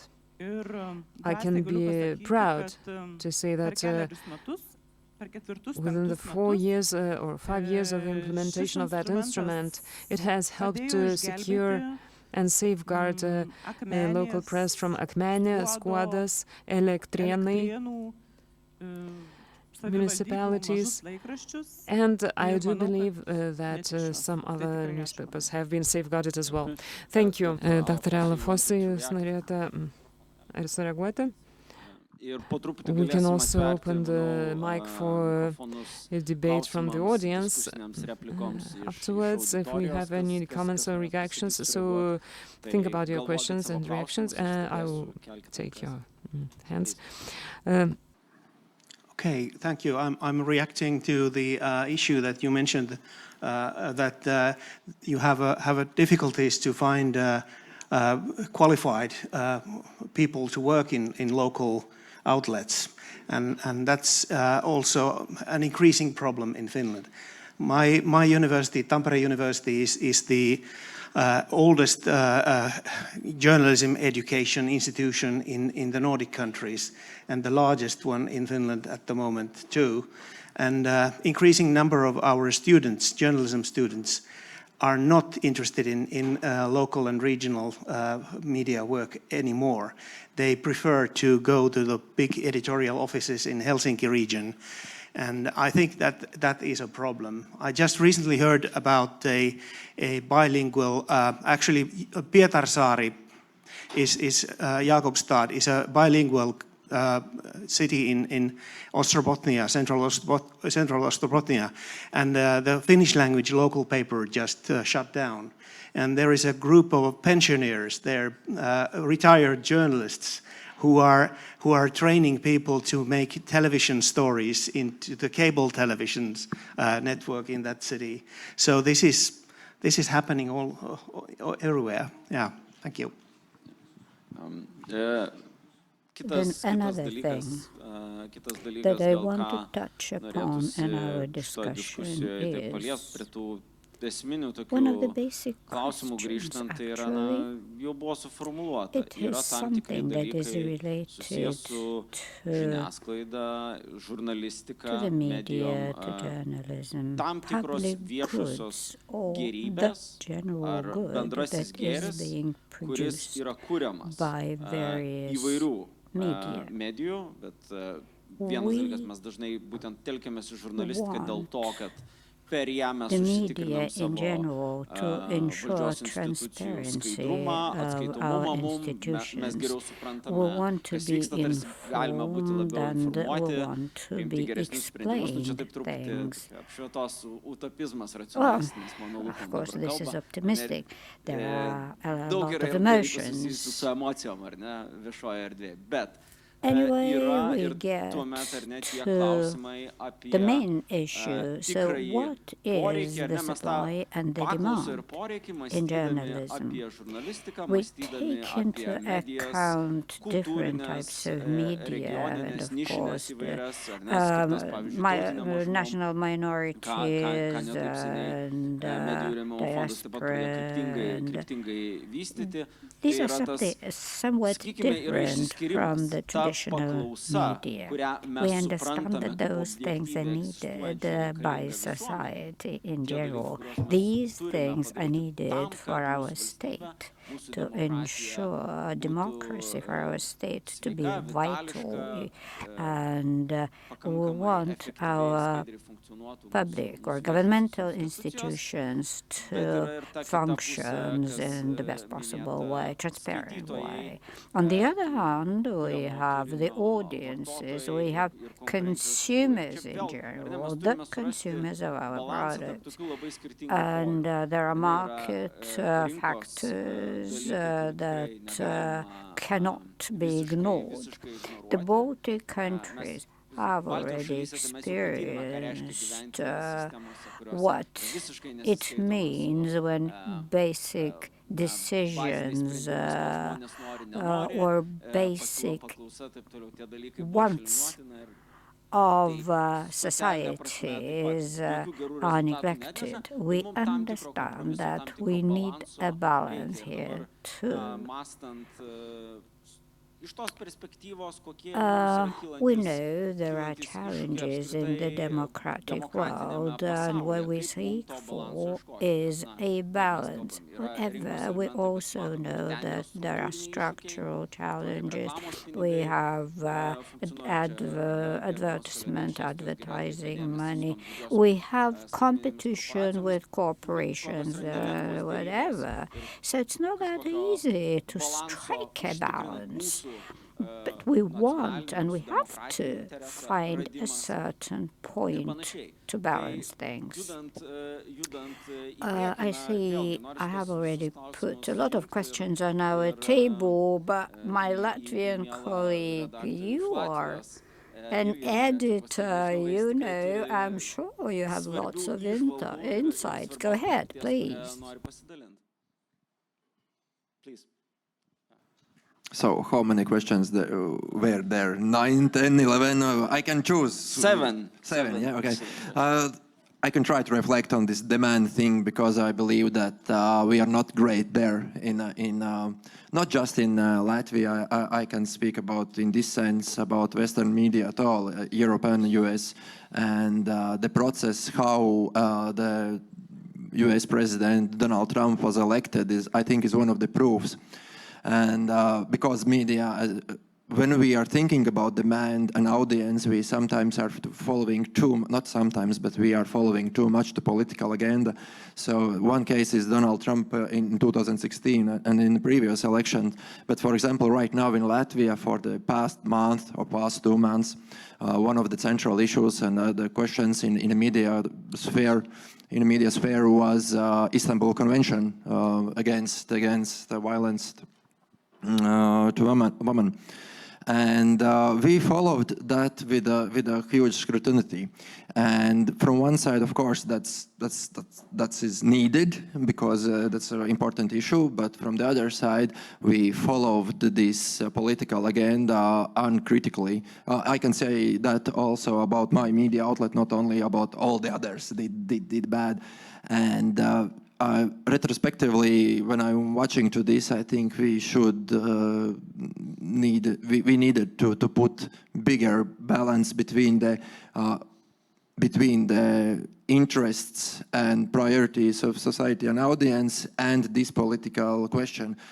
it has its place. It's not about that, but it's about this balance. And the next year we have elections in Latvia, and we already see and understand and know that there will be several questions that going around, and that populist or right-wing politicians will rally around the flag, and it will be about abortion rights. It will be about the Istanbul Convention, also about media support, which has become one of the major right now at this point questions about how all the media companies they are corrupted, because media they are paid by government, so they are telling the propaganda and everything. So it's gonna happen, and it will be very, very noisy, and there is one choice to follow that, and the other choice is to also understand why those people who are voting for those politicians, why they are angry, why they are so angry, and what are the issues that are important for them. And in Latvian case, the number one would be poverty. We are like the poverty risk zone is very high. Healthcare is shit, and there's the priorities of the niches where we are in very bad shape. They are huge, and people are angry about that.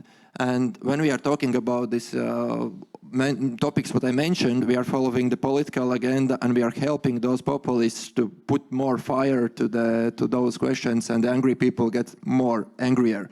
So I believe that this is one of the, if we speak about demand, and that's what I maybe selectively chose to respond, then there should be a balance between this political agenda and media put agenda that follows needs of society, not the discussions in a parliament or in such proportion. And I think it's critical, and this is, in my opinion, the reason why right-wing populists in Western Europe and in US have had so big successes, because media companies, we do not recognize that, and we are very slow to react to that. Yeah, thank you. Paldies. Chair of the same as Culture Committee. I have heard a lot about the experiences in Lithuania and foreign countries. And Rolandas,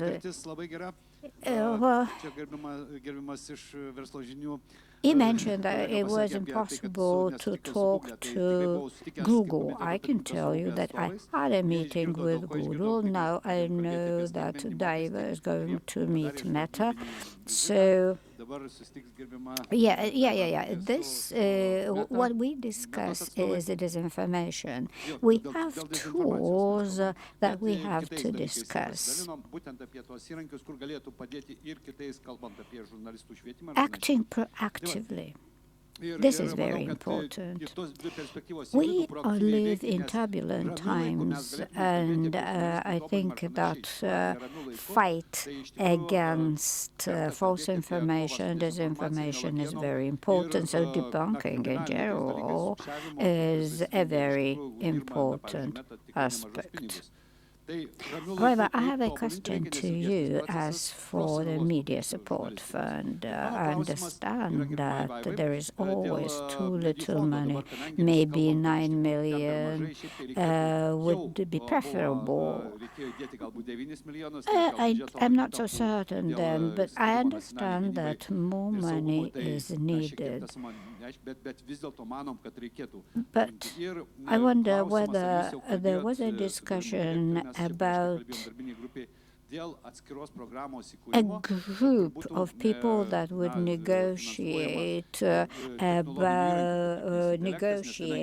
on different type of things we have to fight against, for example, like SIM boxes, etc., bot farms, etc. When I get a question about how much we can allocate for that purpose, I don't know, because this is not collected, let's say, in one or under one ministry. to or in one area. This is scattered. When I say what is happening in the Nordic countries, I say a different picture. I understand that the Baltic countries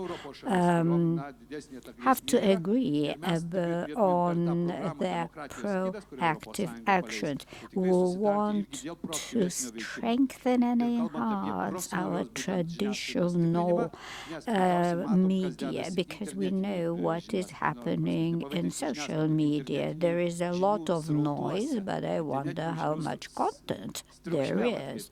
So I think it is journalists and journalist associations that should be the main source of information rather than politicians. I agree.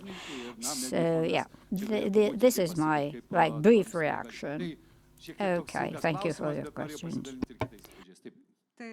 Oh, a perfect question indeed. I actually wanted to say that now, when we do our expert evaluation assessment, we know that if you mention people with disabilities, you immediately get extra money. We want to make certain that inclusiveness plays a very important role, and this is fine.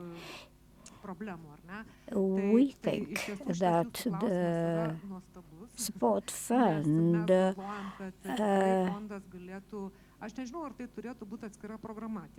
should be the source of unified production. What I mean is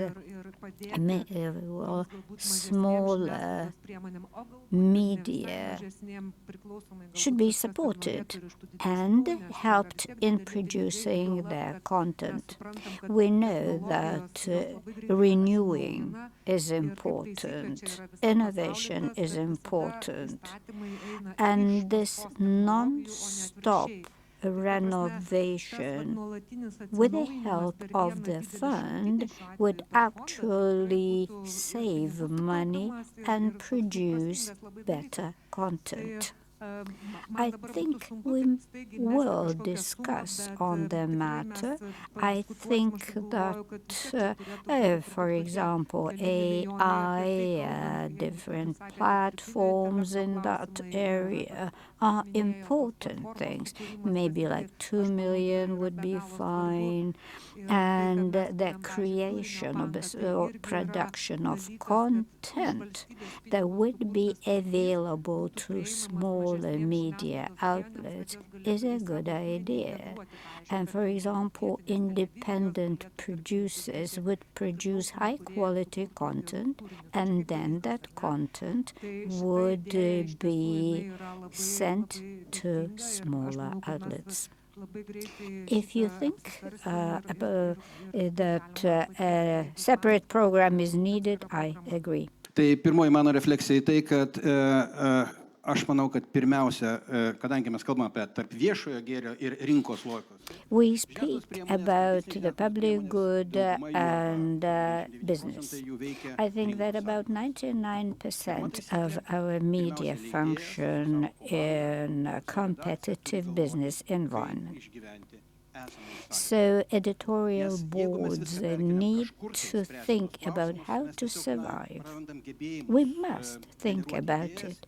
If we don't think about it, we will weaken our resilience to market forces. We always ask a question about how do we survive.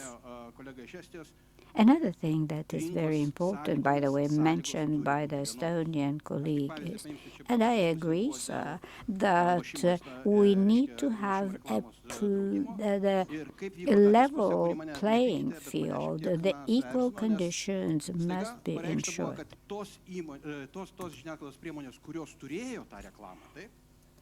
And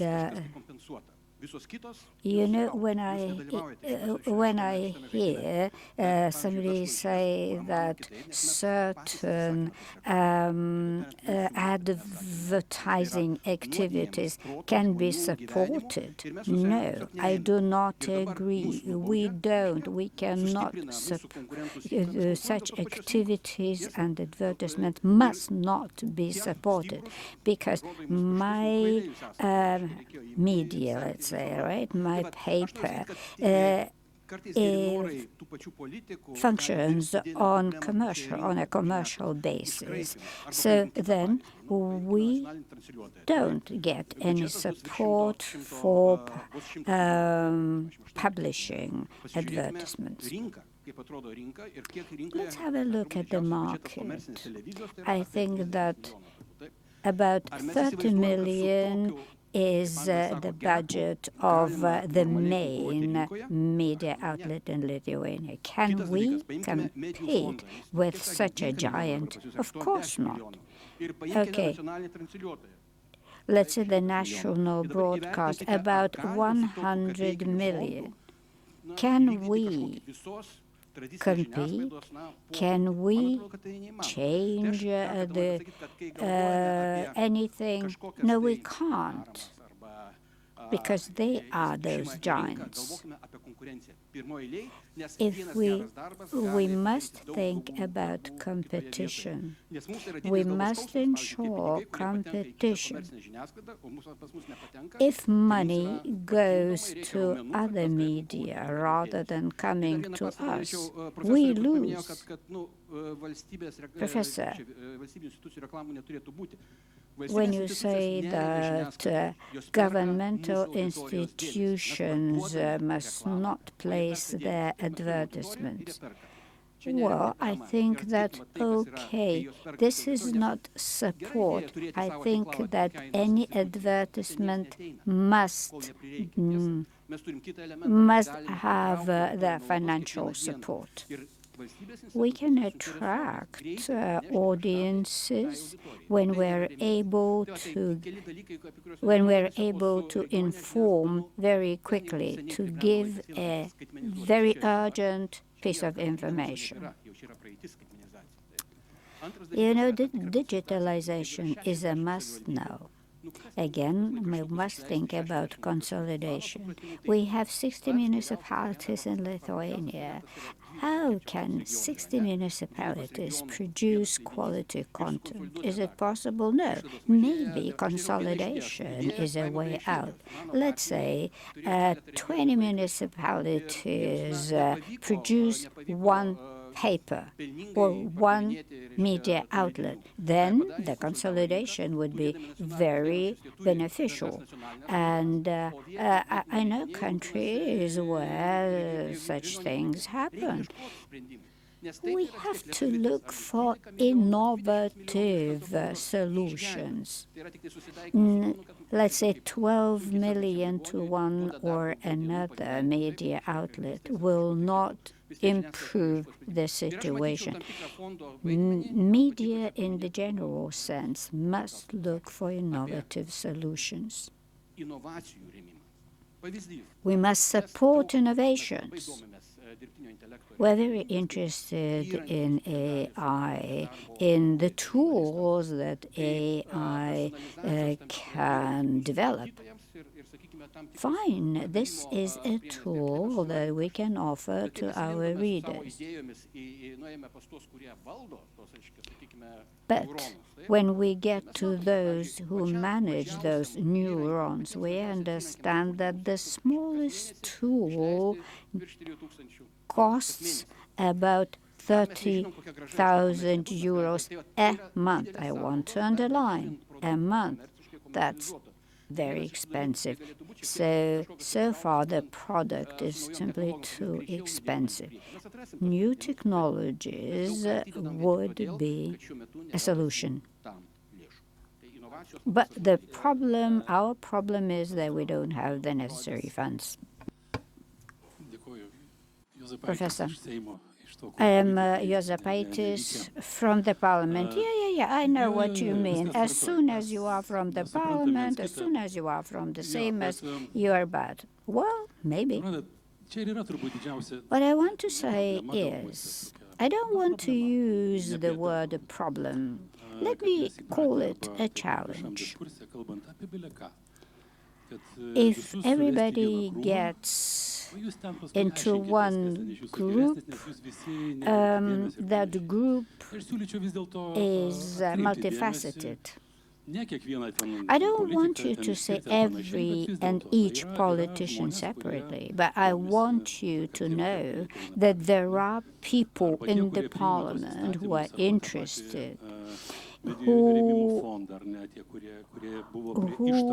thought of an idea of the media support fund. Well, of course, we relied on experts, and still decisions are taken at the parliament. The previous Seimas had lots and lots of meetings with the Ministry of Culture and the support fund. The majority of politicians have other things that they prioritize. Yes, of course. But this is natural if you just stop a person on a street and ask about the media support fund. They don't know. They don't care. I don't want to explain myself, and what I want is to have a discussion. And I think that the balancing is very important. The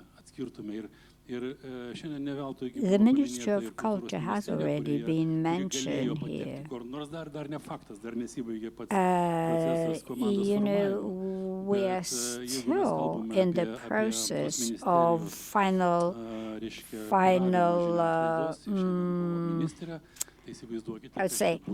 membership of the ministry management. Unfortunately, yes, this is true.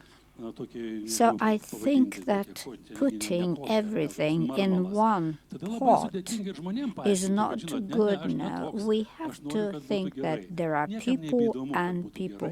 We're not all the same. I'm worried. But I'll explain why. I understand that there are pains that media people feel, but we also have to think about what role the media plays in our lives.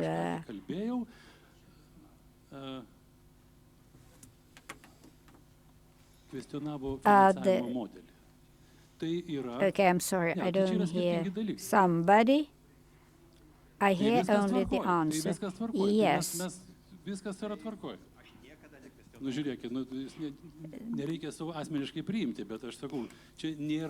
I think they're speaking about the funding and the prioritization. I think percent-wise, we need to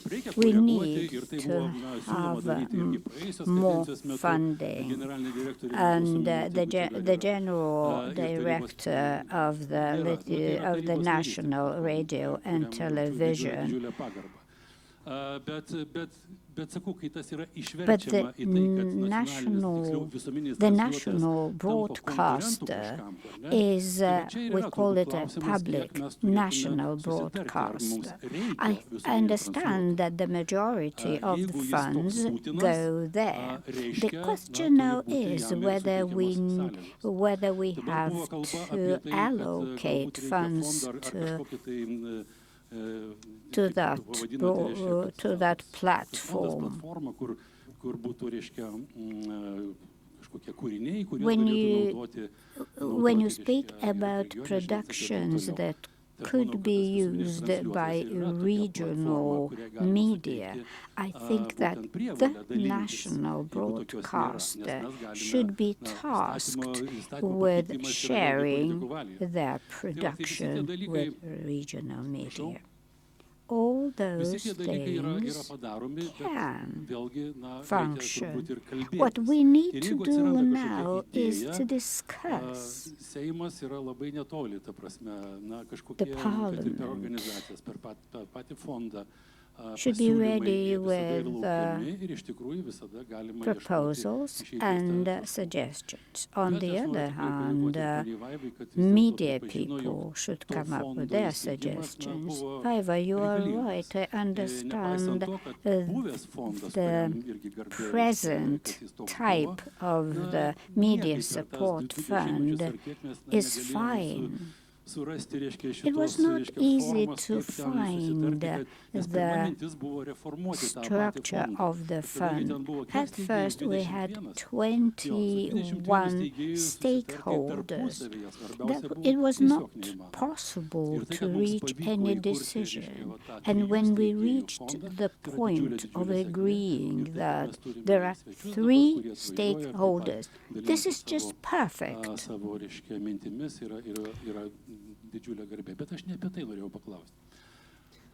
Now we come to a question. No, I have a question to my Estonian colleague. Rolandas Borisas says that we don't talk and we don't cooperate. But I remember when I was chair of the committee, Meta people came and we talked.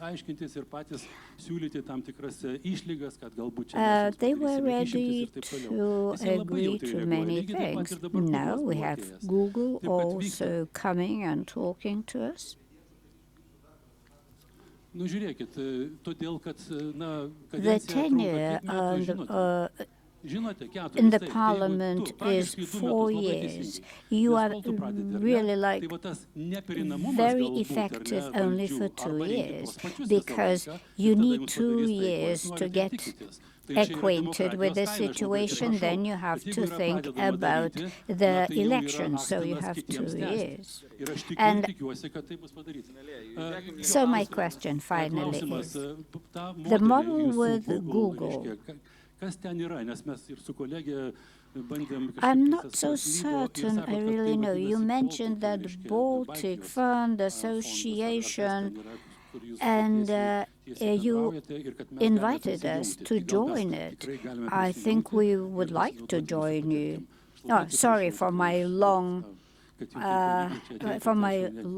almost speech. All right. Probably it's hard to answer to a question, but yes, I want everybody from Lithuania to join Baltic Publisher Collective Management Organization, who takes care of copyrights and additional rights of press publishers, and who negotiates with Google, Meta, etc., those who are using our content now without paying and without following any copyright rules right now. But I just wanted to ask something to this, because I remember the initial question, and what was it? What is a commodity and who are the buyers? Probably there was a question, and is there a buyer for a journalistic content without any support system? And I still believe that good journalism is a good commodity, and in Estonia 260,000 digital subscribers paying customers show that it could be a good commodity. And following all this discussion, I just want to warn against getting addicted to any support system, what is very easy to happen, because it's not just the role of a government to support journalists, but first, we are producers and we are accountable for our business models. We should first think what good is good and how our journalism is necessary to our readers and how it serves a society. That's where everything starts from. I have a question for the audience and my fellow panelists. How many of you think that producing quality journalism is a good business strategy? You are all wrong. I mean that it's not a business strategy. It's a plan for spending money. Journalism has never been viable on its own. It always needs a business strategy beside a system to produce the income, because you cannot really produce quality journalism on the income which you get by selling journalism, just journalism. So that's the hard truth. Yeah. Yeah, 1 second. Or just reaction? Reaction to this, yeah. There is one strong, I believe, counter-argument, even if in theory that could be right. There is the counter-argument that there can be two media outlets with a two totally different page use amount. And the one with the smaller will be much profitable than the other one, because the brand and journalism is strong. So in the fundamental background of all of it, journalism is this strategy, because you will not be able to convert those pages or any other business directions to the real money, or you will be able to direct it, convert it only in a very, very minimal conversion rate. So there is some, we could discuss about this. Yeah, we can. Yeah. Ruslanas Ryžikavičius. Pristatinėt nereikia. Thank you very much. There were several questions on technology and innovation.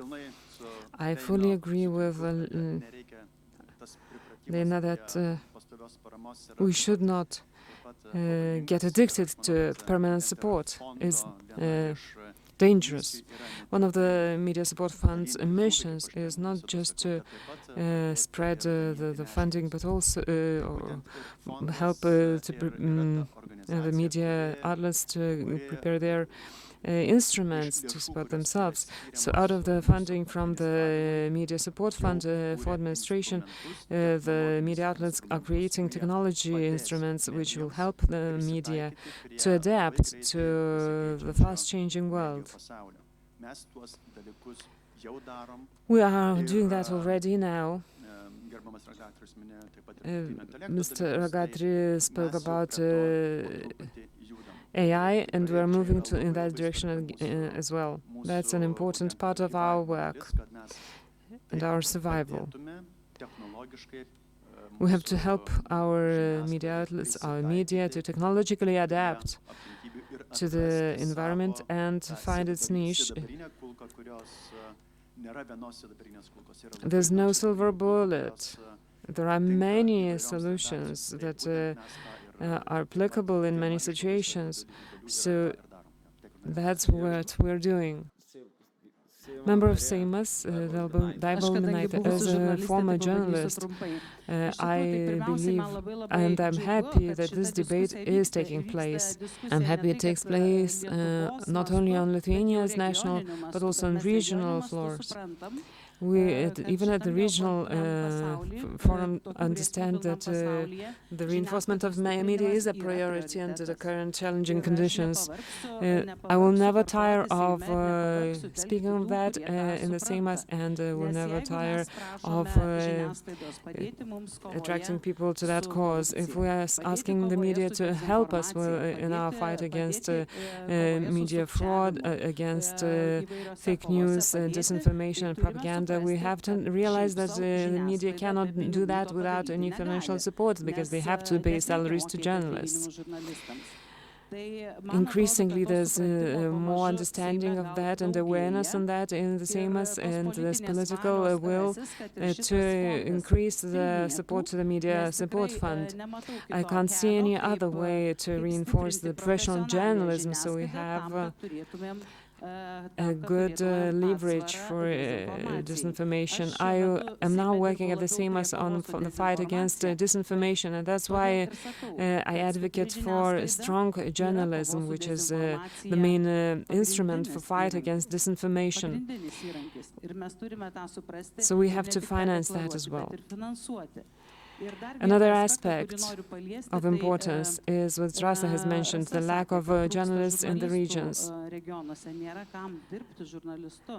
I would like to talk about journalism studies. Please note, we have to fund the education of journalists. Is it supported well enough? If we want the professional journalists to work well, we have to prepare people to work in that field, and we have to ensure that the education is proper. Thank you for your comment about young journalists. I totally agree for that, but I wanted also to have a small comment about addictions, and about media support systems. The addiction is clear. Like also we in Latvia had example last year. Then there was one regional newspaper that bankrupted. And they themselves explained that was because they didn't receive the media support fund.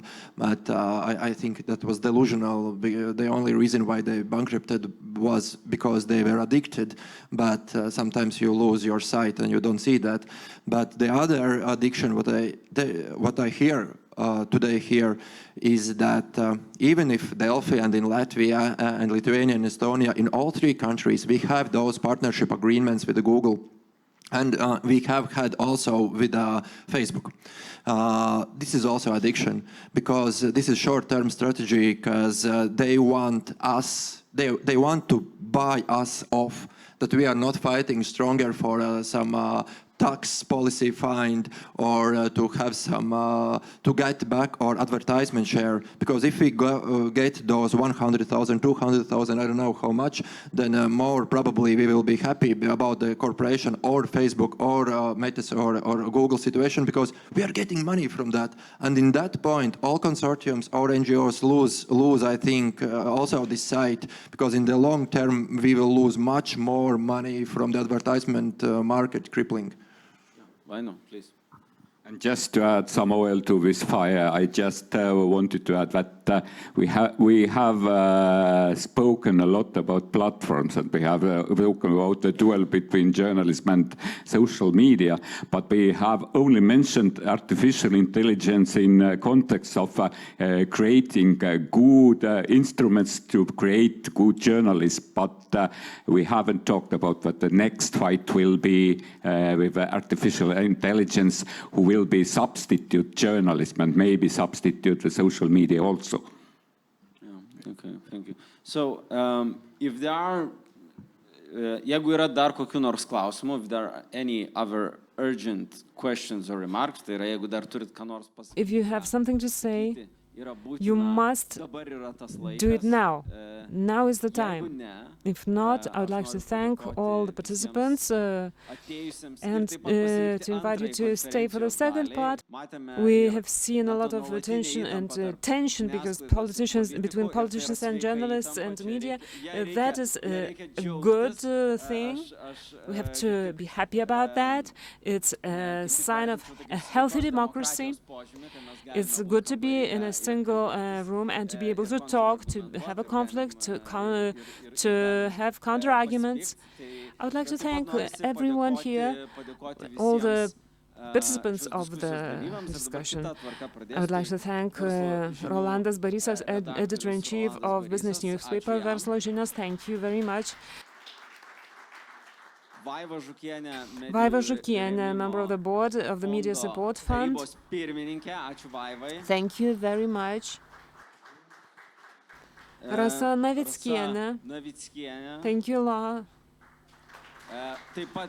Member of the board of the Media Support Fund and member of the Association for the Ethics of Public Information. And Vaino Korberg.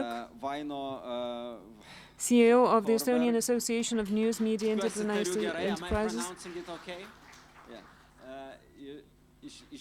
Dr. Alla Forsti from Tampere University, Finland, thank you very much indeed for your contribution. And Philip Slastovskis from Delfi, Latvia, Editor-in-Chief. Paldies, thanks a lot for coming. Good afternoon, ladies and gentlemen. Thank you for remaining with us today, and I welcome you to the second session of today's international conference. Thank you. I thank the participants for the first very important discussion, and we will have the second one today. But before we do, we will have a very interesting presentation on the overview of the Latvian media support model. I would like to invite, ladies and gentlemen, Kārlis Dāģelis, advisor to the Minister of Culture of Latvia on media matters. Kārlis is here. Welcome. So I didn't have my headphones on, but I understand that they invited me to do the presentation. I have to say thank you very much for inviting me to this conference. Also, really interesting panel, a lot of interesting thoughts, sometimes contradicting thoughts, but it's hard to disagree with them. It underlines that the media support is a really challenging topic, and there's probably no good answer. And the media support fund in Latvia would probably not also be the perfect one, but it's the one that we have. So I will start with a quick overview of the overall support for the media in Latvia. As you can see, we have a public media with a support of 61 million next year.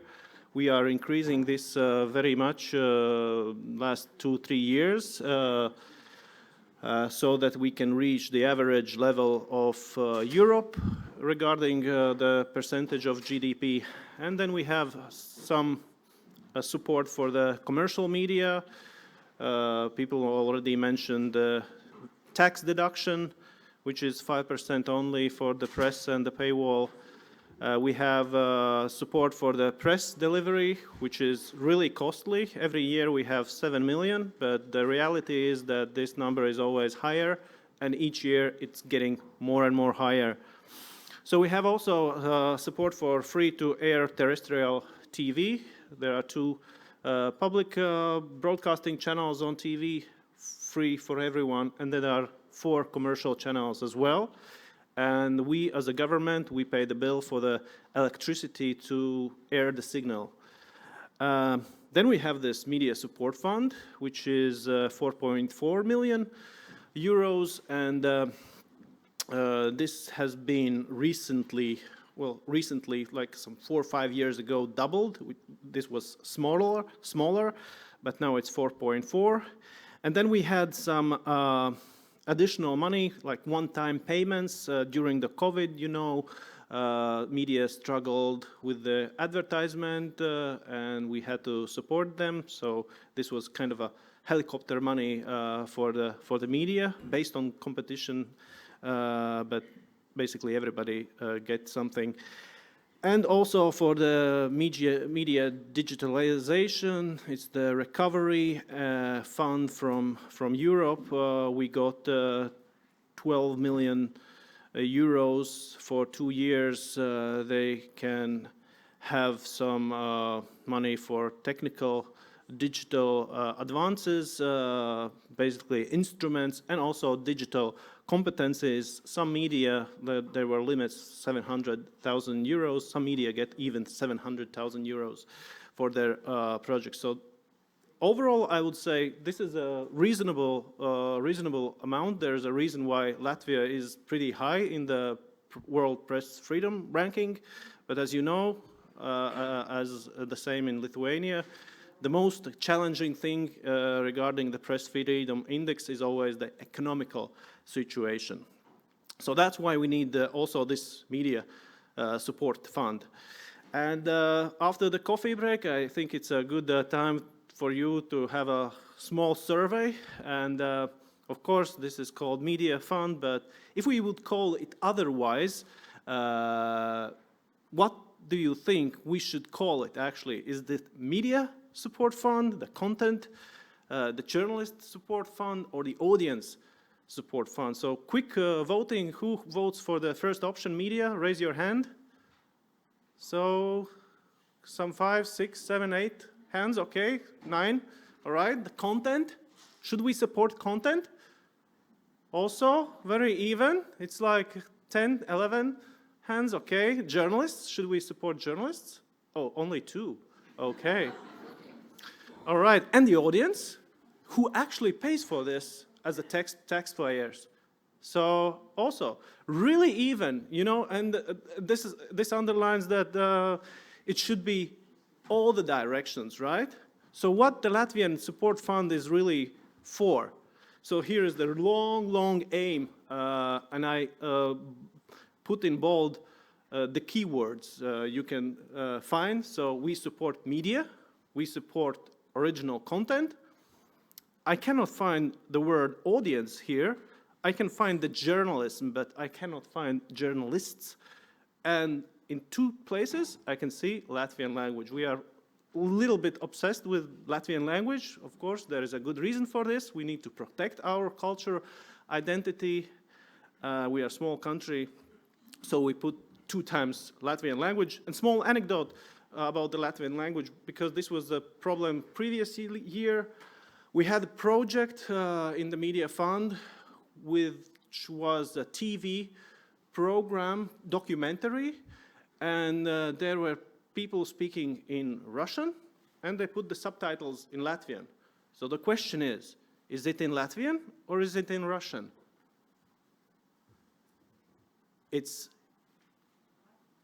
So the fund said, the administrators of the fund said, no, it's not in Latvian, it's in Russian, because they look in the laws, try to find what is Latvian language in the TV.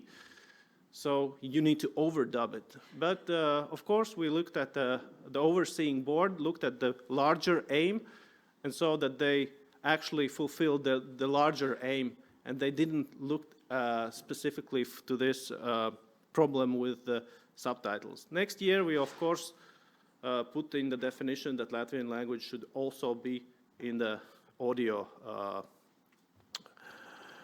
So that's why we are a little bit obsessed with the Latvian language here.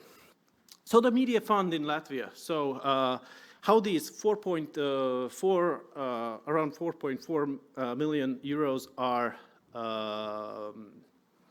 provided to the media. So we have 2 large competitions for national media and for the regional media.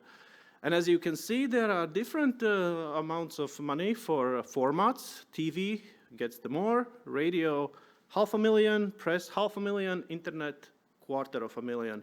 And then there are these regional programs, which is also a pretty decent amount of money, 2.2 million. Recently actually increased a little bit due to the fact that we introduced 2 new formats. Regional diaspora media can collaborate with the national media with the thought that, hey, we don't need only the regional media for the original content for the regional people. We need to show the regional content also on the national level so that the people can see themselves also on the national level. So that's how we increased a little bit budget for the regional media. So televisions, press, internet. We have a separate content, also a contest for Latgale region, so they can get additional 1 project as well. Diaspora is very critical if we think in long term with the geopolitical situation. We need also a little bit connection there. So, and also this regional TV content, big 340,000 euros for collaborating original TV material with national. So we increased a little bit that as well. Main principles of the fund. So they need to be, we introduced that last year, they need to be in the media organization regarding the ethics, self-regulated, not government-regulated. They need to have journalists and editors with full employment. Of course, there are independent producers who say, okay, can we have please one producer full-time and then the other ones as a contractors? We say, okay, but next year, please, can we have two with full employment? But for the other media, it's even more, like 5 people, they need to be on board. Reasonable project costs. The example Philips previously talked about, this regional newspaper, that the reason was that they overflated their budget for the project. Experts saw that and they said, no, we cannot support this. So they didn't get the money and then they went bankrupt. Independence from state and local municipalities. So it should be commercial. And they need to be operational for 2 years. So on the national level, these competitions, as I previously showed you, is among the formats. So if you are a TV, you compete with the TV projects. If you are radio, you compete with the radio projects. Maximum 3 projects you can receive and get the funding. And the limit is 300 euros.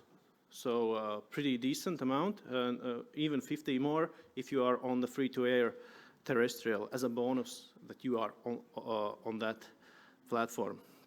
And you cannot exceed a certain amount of percentage of the net turnover.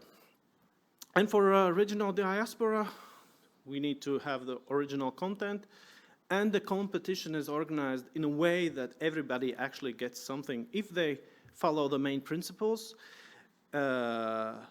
If they submit the project, and if they get a certain amount of quality points and are eligible for this, so and they get the money.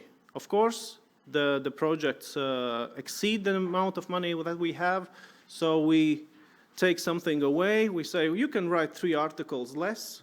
But we need to get everybody inside this competition, otherwise these regional media will die. So, but why do we need to change? We actually proposing a change for the next year. And why do we need the change? Our argument is that the reducing competition is affecting project quality and increases the risk of public dissatisfaction. And as I showed you that, for example, radio competition is 500,000, but there are not too many, there are many radio stations, but they are connected, a lot of times connected to each other via ownership, so they have the same owner. So we have actually limited amount of radio stations with different owners. And then we have radio stations in different language, of course. So what the result was, that there were only 2 projects in that category, so not a lot of competition. Emerging media development trends. TV is not the TV anymore. Radio is not only the radio anymore. So everybody can do anything. So we have a TV channel who is radio channel who is doing television now, and is making a TV program on the free-to-air terrestrial TV. We have newspapers who are producing podcasts. So everybody does something regarding the media formats. So we don't need to stick to that. We need to follow the trend. And also the engagement of audiences in different platforms. Of course, I showed you we are not audience-orientated, but we want these projects to reach as large audience and the target audience as possible. So we need to look for the criteria that promotes multi-platform approach.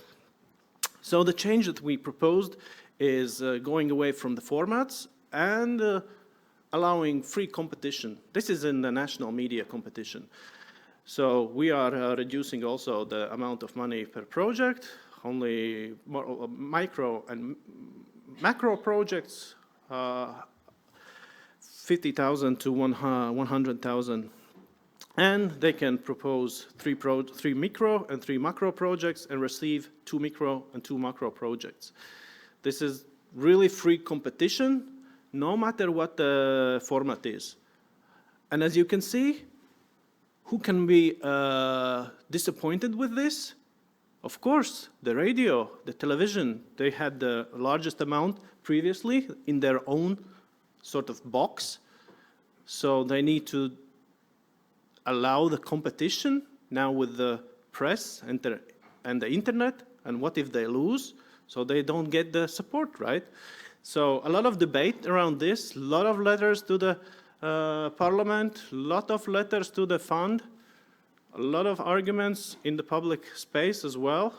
Well, of course, public is not so interested in this, but the media, the ownership are really interested to keep this safe. And their best argument is that we need the media diversity. We still need television channels, we need radio stations. So this is a quite good argument, and we kind of sort of buy this. Of course, we need the diversity. If the press or the internet suddenly gets all the projects, well, it won't look very good. So the compromise we are proposing, and we are actually sending it out tomorrow for the approval on December, that we are moving one step at a time. So we keep the formats still alive, but we say in each format you get the box only for 250 euros. All the other money goes to the free competition. So in that way, we still keep the media diversity, and we allow a free competition so that really the best projects actually win. So we promote the content with this. We have a new rules for this micro and macro projects. Also, we introduced a lot of new criteria so that the investigative journalists can get more points. If you have more media formats, you get more points. If you can speak to the audience with disabilities, reading, listening disabilities, you get more points. If you can prove that your project will speak to the minorities, members of minorities, ethnic minorities in Latvian language, you get more points. We're decreasing the administrative and technical costs, because we saw that previously it was really media-focused approach, where media got a lot of money also to the administrative costs. Now we promote that most of the money in the project goes for the actual content creation for the journalists. And the media also want the feedback. They want to see if this new approach will be good or not. So they want the evaluation of the project and the feedback, so they know what to improve next. What about the regional media? Because we talked about national media here. We didn't touch too much regional media, because if we do too many things at once, we cannot succeed. So we start with the changes in the national media. But there were a couple of things that we did with the regional media for the next year as well. Okay, still everybody gets something. This approach doesn't change. We allow the newspapers who can create the TV content actually to participate in the competition producing the content for the national television regarding the regional content. So we are increasing the competition. We are increasing the support for the press. This is not related to the media fund, but we are supporting the press deliveries even more. So they reached the agreement that next year press won't have to pay more than they pay previous year for the press delivery. And we found 300,000 euro for capacity support for regional printed press. They were asking for it really long time. And we have a formula that is based on the fixed amount of money plus the percentage of the net turnover for each regional newspaper. And that's about it. Thank you, and if you have any questions, I'm happy to answer now or later in the dinner.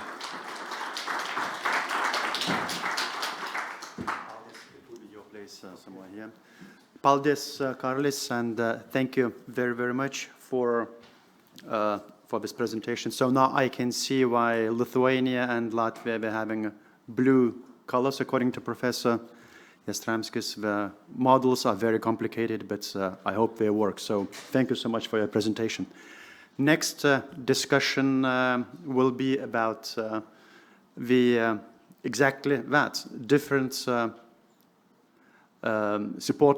media support models in Baltic states, Finland and Poland, because we are regional partners in many, many areas, but actually we do have quite different ideas about media support.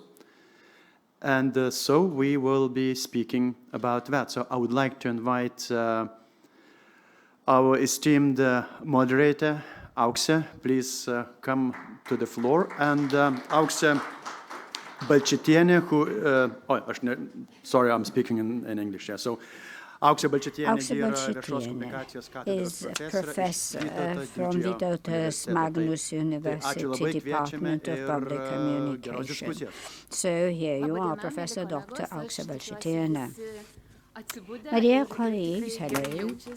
I hope that everybody is fully awake now, and I hope that everybody feels fine in our discussion. It is my honor to be in front of you, and actually I'm not alone here. I want company. I want different situations introduced by different people.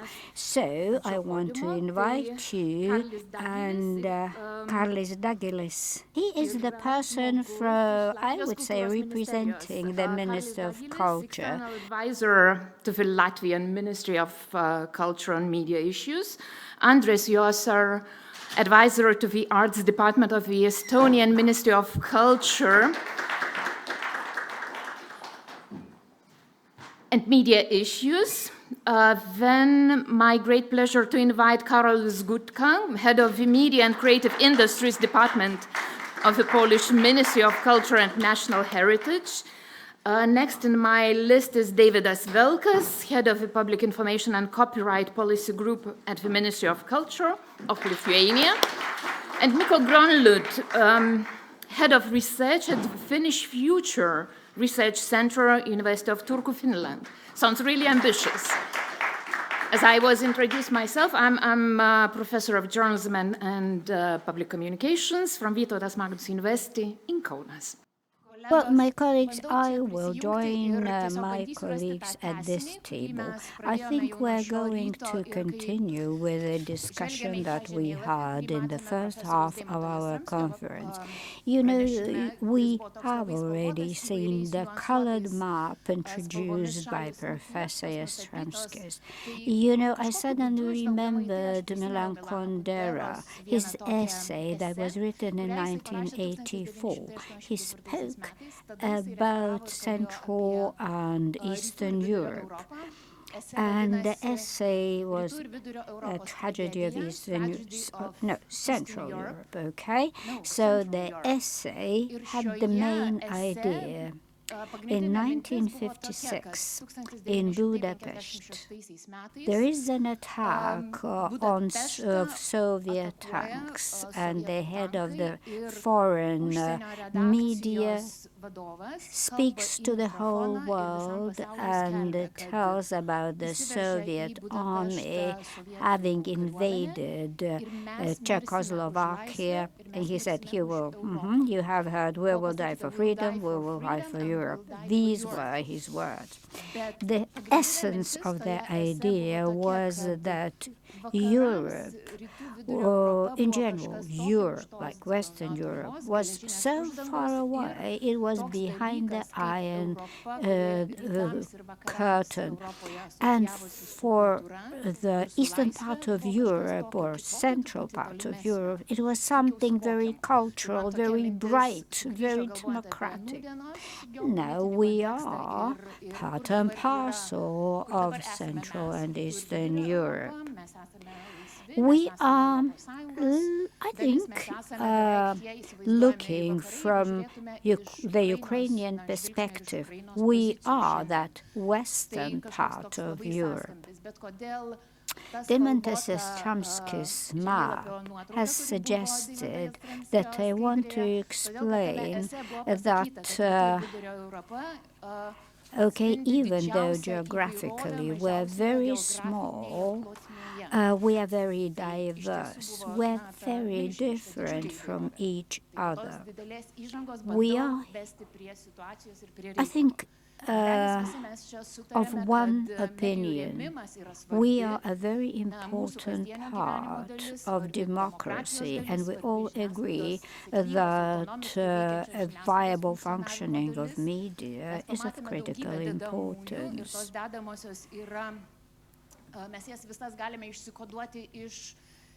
We have a simple thing. It is the system of supporting media in general. This is not a constanta. This is a changing thing too. We can import those ideas, but the important product does not always work. We actually have to see the current situation in a certain area. Now I'm turning to the question, finally.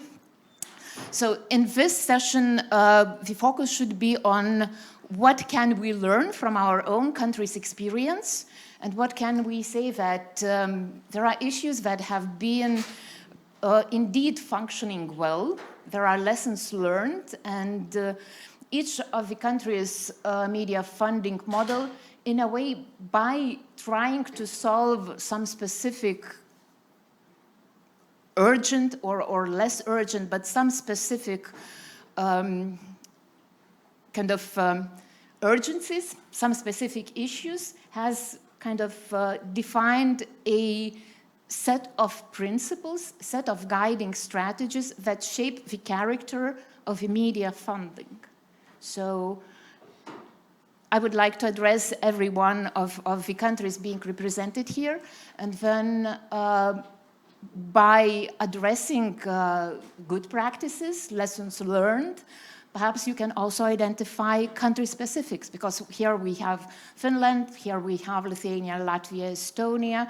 Media systems are different, even though there is small regions and small countries, really relatively small countries. Poland is significantly bigger country, facing other kind of challenges and kind of needs. So I would like to start our discussion and debate from that perspective. I don't know who is the bravest.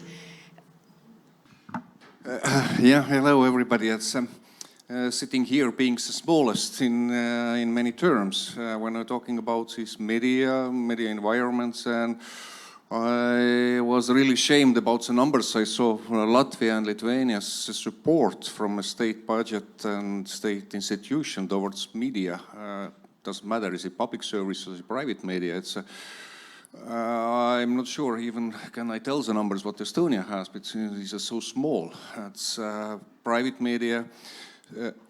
Extra funding, just 1 million is targeted for a local, not local, but for minority language, meaning Russian language media. It's a very special targeted support measure. And then we have VAT reduction for a media, what we have, and also home delivery, which is supported by roughly 1.5 million. And that's all. And public service media budget itself is around 43 million euros. And I'm really unhappy to see that Lithuania is close to 80 million, or even more, and Latvia is achieving some more. I'm not talking about Poland, and not mentioning Finland, with 500 million for a Yleisradio, which is facing extreme cost savings, 60 million. Cost savings only are bigger than Estonian whole media budget. But what I would like to add into this discussion, which I feel is really, really important, is the situation where we are, all Baltic states and European states actually are. We are in the middle of war, and it's not this war in Ukraine, but the information war. And there is also other war. It's a war about our attention, audience's attention. That when we had in the 60s, 70s, 80s, we had this iron curtain separating us from the Western information field. What's happening now, we can see this digital curtain, which is controlled by platforms, actually dividing our audiences from other citizens. The control over our minds went to the algorithms, the big media houses, and so on. And when Väino Koorberg mentioned the tax issue, it's really huge amount of money is taken out from our media field. Then we are again in difficult position when European states are discussing to use frozen Russian assets in Belgium to support military forces of Ukraine. Then we have political difficulties to talk about taxing US platforms, because what we see is this Trump administration, how to put it politely, fears attacks towards any kind of limitations or taxing service industry which comes from the United States.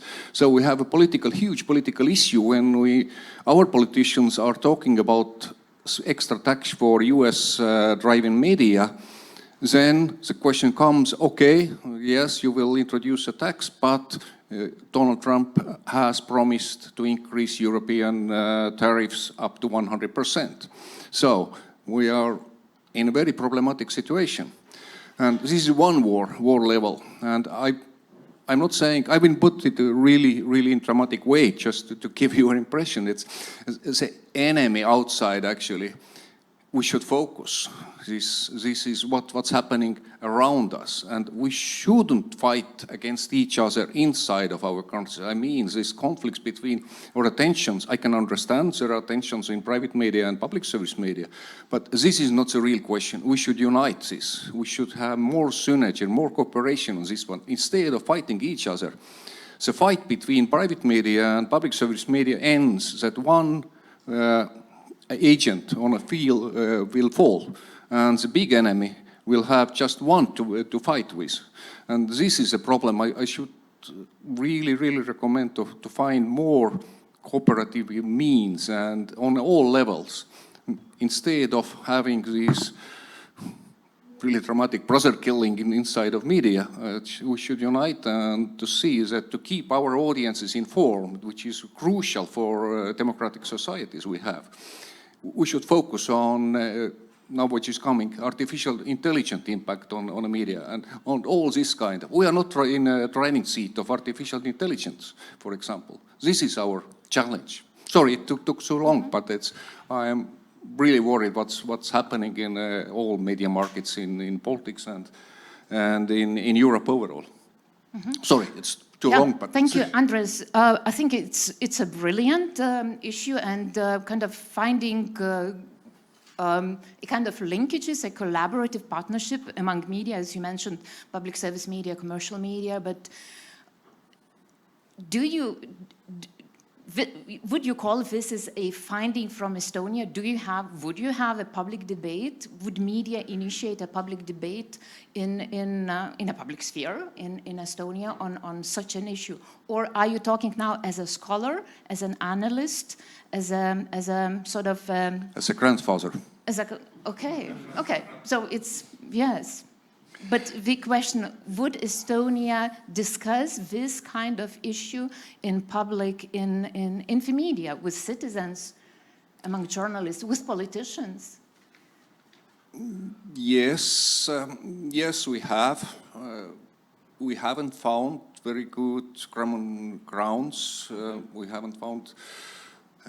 We agree on certain issues, but still there are debates, especially around these tensions between public service and private media, which we try to solve with the amendment of Public Service Broadcasting Act, which I must say, doesn't solve these questions because the tensions are slightly in a different position. Regarding politicians and debate between politicians, unfortunately, this is not happening. The recent movement was that our right-wing populist party introduced a proposal to liquidate public service broadcasting in overall. I cannot call this a debate. Of course, we will follow these rules as leader comes and liquidates everything. Sorry, bad joke. But I cannot call this a debate on a public political levels. What we have seen in overall debates is a question about the position of culture in Estonian environment. And Minister of Culture, unfortunately, received the highest, the biggest cut in state budget funding. And this is a debate, because if we don't have culture, then what we will defend? And we increasing defense budget, which is absolutely correct, you can see, but media feed, cultural feed overall, I disagree on a position saying that this is a less important in funding perspective. And therefore, the recommendations for the politicians have been that we should increase support for private media, also increase the budget of public service media to secure that they are financially sustainable, that they could really be independent actors, agents on this field. And unfortunately, we have failed so far. Minister of Culture had publicly said that government's position is as it is, that culture is not important. Okay. And that's very, very pity. Okay, it's a part of a defense system. Culture is a part, indeed, of a I agree, but politicians can't, yes. They have a different opinion, unfortunately. Okay, we've learned one lesson about collaborative partnerships potentially taking place. Please. Thank you so much, and I think, Andres, you were too modest in saying about that your financing system support mechanisms are the smallest, because even if Poland is the biggest country represented here, I'm quite in a difficult situation because our support mechanisms are, I think, the smallest. And the biggest which we have in this area are the problems. As we are in a really very difficult situation because we do not have any general scheme of funds support to the media sector, and I think it somehow comes from the history which is difficult to understand for me, I have to admit, because before the 1990s, old people knew that free independent media are important for independence, for democracy, for freedom. But right after the free media entered the market, started to operate officially, in the 90s, people started to treat them like a usual business. Usual business that don't need support because it's business. The editors work for money, so why should we support them? Their issue was that the politicians from many different sides didn't want to interfere the market by any public support because they were thinking that their next who comes to govern will use those mechanisms to influence the media.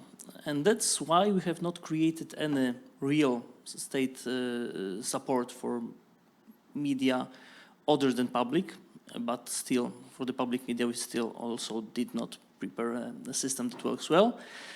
So our situation is not that good, and I really envy all of you here which have some kind of systems which work, better or worse, but they are there and they work, because we see the consequences of not having such system.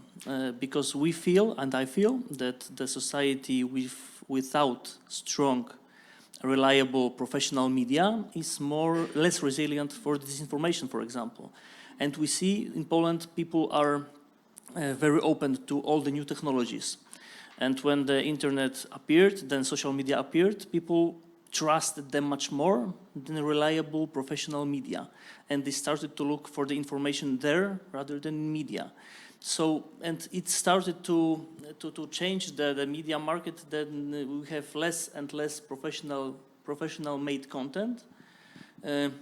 So people start to look more and more in social media, and they are less and less resilient for all the bad things that happens right behind our border.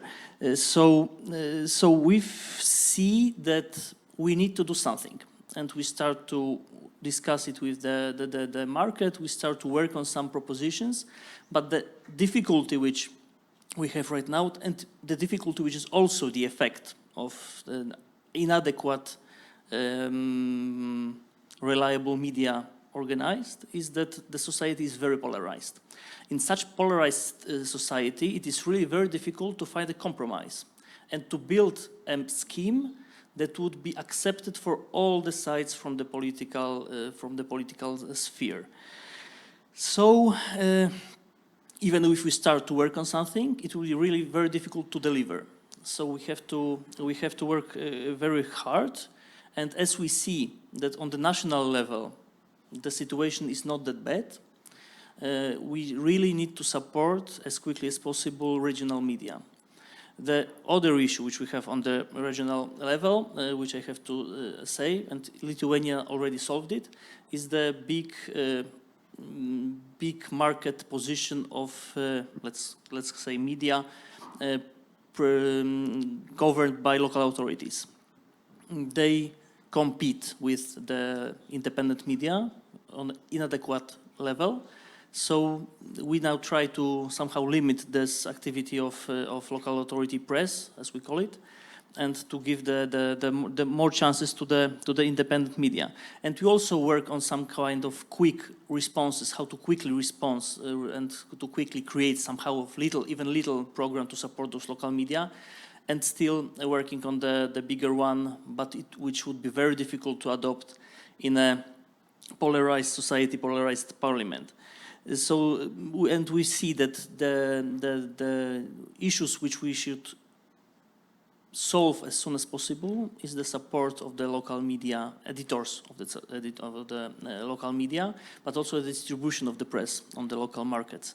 These are the issues of the most concerns. But of course, I think that financial support is not the only thing we should do. But maybe I will now put a full stop for now, because I was talking quite a lot. Okay, thank you so much. Dabar aš kreipsiuosi lietuvių kalbą į Davidą. I turn to Davidas. Tikrai girdim daug pagirų ir girdim tokių. We hear a lot of words of pride, which are important because they are significant work has been done. David, could you please make clear that we have had a good experience, and what good lessons can you mention? When I first looked at the title of our panel today, I thought, oh, I have some historical associations with 1990s. In 1990, Lithuania, Latvia and Estonia looked at their neighbors. Lithuanians looked at Sweden. Latvians look at Norway, Estonians to Finland, searching for inspiration on self-regulation model to be adopted in their countries. And the Lithuanian version of the Swedish model was transformed. And we have introduced completely new things recently, especially in terms of fight with disinformation.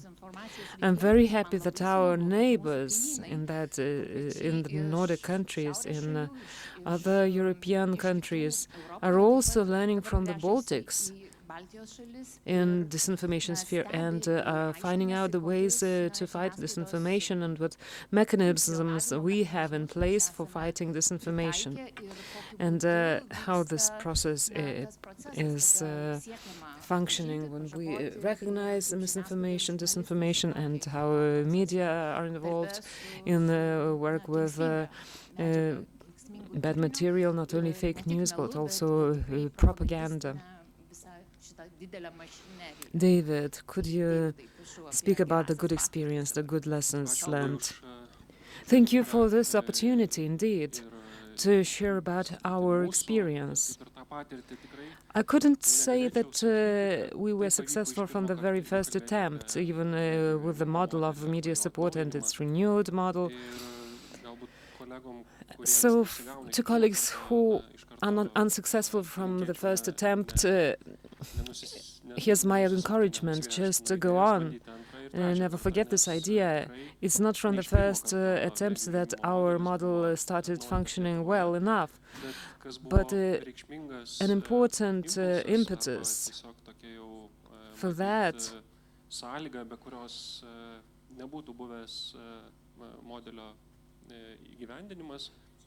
was the agreement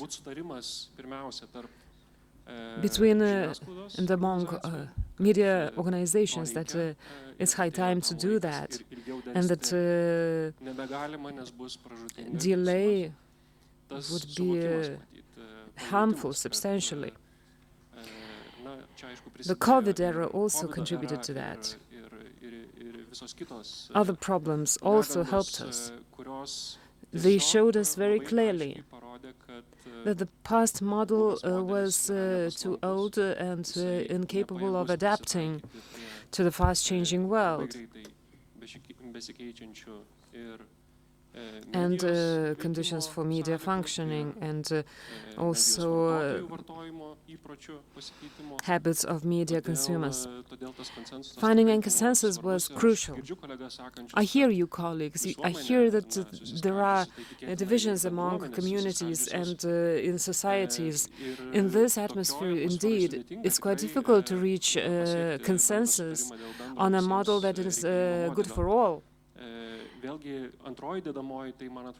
There was a political consensus in our case for the new model as well. Of course, there were tensions in the process, but political will was found. This model was considered important because it was the compromise, the result of a compromise of media organizations. So for changes in the media landscape, it's hugely important to have consensus in the media organizations and with the political sector. If the model is unsustainable, it has to change based on media and tendencies and relations with the politics. Several future scenarios have been heard in the previous panel, where we heard how this could have developed and it didn't. So here it's important to never stop after doing the first step. After you enter the new model, you shouldn't ever stop. The changing environment will never stop changing.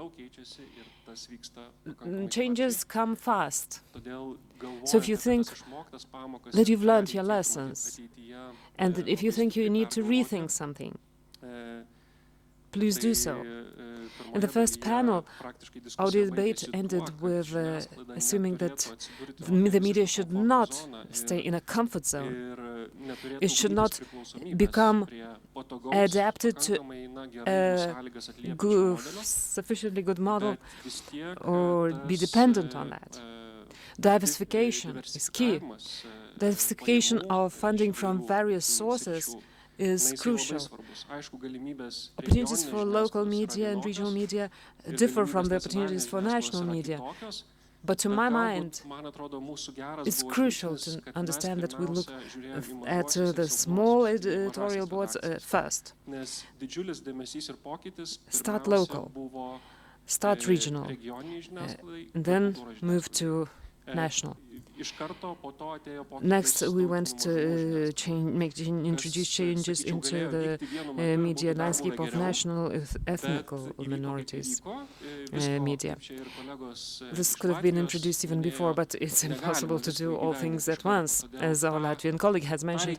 So we need to keep our finger on the situation to understand what's happening, and what's happening at the Media Support Fund right now is an important step. We shouldn't stop at redistribution of funding to media organizations, whether we fund projects or activities. we have to take a wider approach. What could ensure the better sustainability of media outlets? What is not covered by program funding can be covered by fund administration budget line. That's what we tried.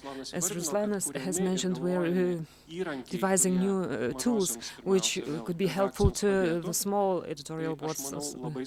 That's crucial, that's important, because our aim as a media support fund is not just to distribute the funding from the Lithuanian national budget. We aim to create conditions for media outlets to perform their democratic function in a democracy, in a democratic society. We could even go further and develop and build on that. Funding of activities is important. My colleagues have mentioned that. For 30 years in a row in Lithuania, our media support was project-based. And we saw so many tensions between media organizations, especially the small ones. And this type of funding doesn't solve their problems, because some editorial offices used to simply refuse participation in projects, in the calls, because for administrating that function, they would need more funding.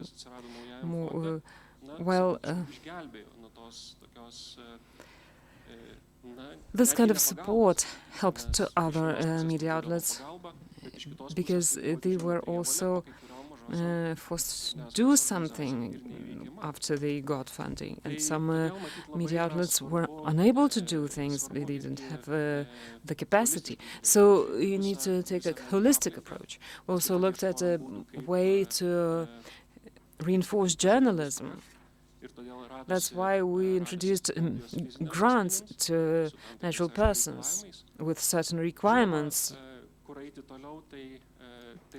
Next, impact assessment is crucially important. That's another area which media organizations might dislike, especially when they get funding. But we do have to monitor. We do have to understand the benefit of our funding, not in terms of content alone, but also impact on society, public awareness, and whether it's changing or not. We do realize that politicians find it easier to go and do door-to-door ban media. Sometimes politicians are closer to society than journalists. So in that program we have for 3 years, which was initiated in order to reduce the tensions between media outlets due to gambling-related regulation. Our Media Support Fund in its program said that media should speak to the society about the problems and the needs and other matters that media is affected by, because when the media talks about that to society, they can create public trust. If media wants to portray itself as never making mistakes, it will have already busted its impact on society. So measuring impact of media on public awareness is hugely important, especially in the current political situation and international geopolitical situation. So from monitoring we will find out. So far we cannot measure that. Thank you, David. It's quite important to hear from an expert on the past, your insight into the future. And as I listened to you, I was very happy to hear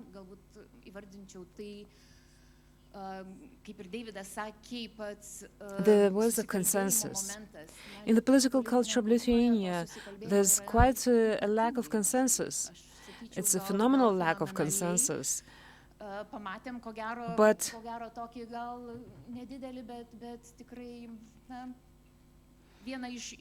and it's rare that there's consensus in the Lithuanian political sphere. I was very happy to hear about collaboration from Andris. And it's quite difficult to reach a consensus, but when we have a goal in mind and we see the direction, the guideline, it helps to find and reach consensus. This goal always might be affected by problems around, and these problems help us move forward. Of course, we don't need more problems, we never want them, but our daily lives give us challenges, and they help us to move forward in the right direction. Thank you, David, for speaking about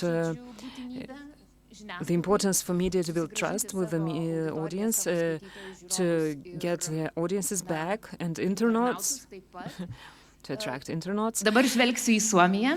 I will be turning now to Finland. We know Finland, of course, it is a small country. Geographically, it's really large country, large enough from a Baltic country's perspective. But what we do always know, and when we analyze media health in Finland, we would say that still the trust in media, in journalism is high. And proximity of media in everyday people's life is still fairly good. But when we look at digital news report, when we look at generational changes and results from digital news report, especially among younger audiences, they show that about 44% of young users would look for news into social media channels rather than journalism. So in that context, in that multidimensional changes context, when technologies change, funding systems and models are kind of fluctuating, generational change takes place, and also populist politics also has its loud voice. In this context of challenges where this trust still sits in Finnish kind of national understanding of significance of journalism and media, and what kind of lessons do you bring from your country to our discussion? Okay, let's start with the trust. I think in Finland we stand up for our trust in media, especially the public broadcaster and also the legacy newspapers, but also in authorities. That's very high in Finland as well. So there's a tradition on that, but maybe we should go a little bit back in the history when you talk about media support, because maybe you know that after the Second World War, Finland started to build up a very similar support system than the other Nordic countries. And then we were hit by a very bad recession in the early 1990s. And very suddenly, the whole system was dismantled because the government wanted to save money, and that was an easy way. And there was a consensus that let's cut the money out of the media support. And basically for the last couple of decades, we have been without any direct subsidies for media. Only a couple of hundred for minority language papers and another few 100,000 for opinion papers. So that's been the Finnish way of a good practice or the support. But anyway, you have to remember at the same time you're not supposed to forget the indirect subsidies that come via the reduced VAT. We made a calculation with Marco for media policy projects in Finland a couple of years ago that since the millennium, via the reduced VAT, the press has received more than 3 billion euros in indirect subsidies. And even last year it was close to 100,000 still. So it's not insignificant. But the system works via the indirect system. And then of course we have this 500 million for YLE, the public broadcaster, but now at the moment coming to the populist right-wing party, they are under huge pressure that they have to do a cost saving of more than 60 million in 3 years time period. So it's definitely having have an effect also on the public broadcaster in Finland. What comes to the discussions, the Finnish media policy is more like the lack of long-term media policy. So we have a line of ad hoc approach, so there's not much going on or discussions, but when there is a crisis like the COVID-19 crisis, then the subject pops up and there's a reaction to that, but no proactive actions to support. So that's the things how they are developed in Finland during the last couple of decades. Okay.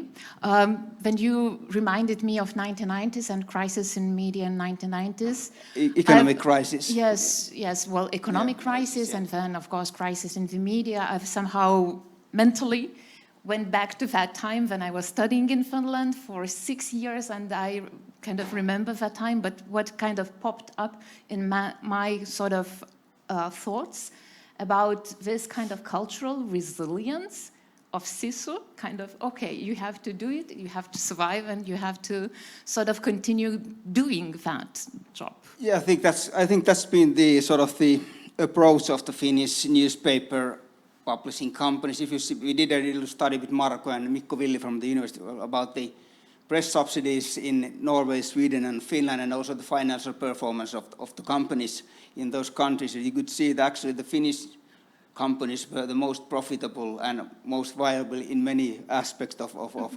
businesses, even without the subsidies. So I think the lack of subsidies have forced them to work in a way, create systems and do cost cuttings.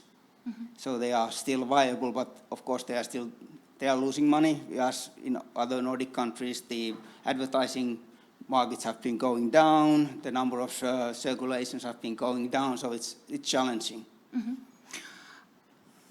Okay, I'll turn then maybe into Lithuanian language. What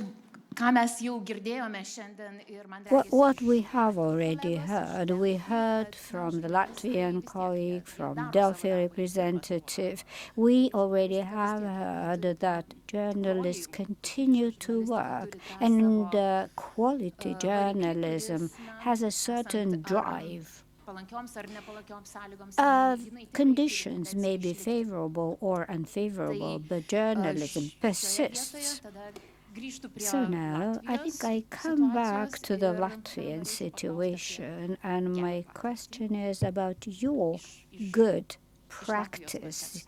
So what about the Latvian context and the best practice in your country? Maybe in this context, I would like you to make a summary of what you can say about the Latvian model. Mm-hmm. For the summary, I actually have a small anecdote, and I will try to put this anecdote into the context of what the other country representatives talked about. So yesterday I had a conversation with a person close to the Tennis Federation of Latvia. And she told me that Liepāja, which is the third biggest city in Latvia, they had previously, historically, been very good results over there for the young players. Even our second best tennis player comes from Liepāja. And what the functionaries, the municipality and the government did, they saw the results. Okay, this is the time to invest, because they previously didn't have a good facility over there.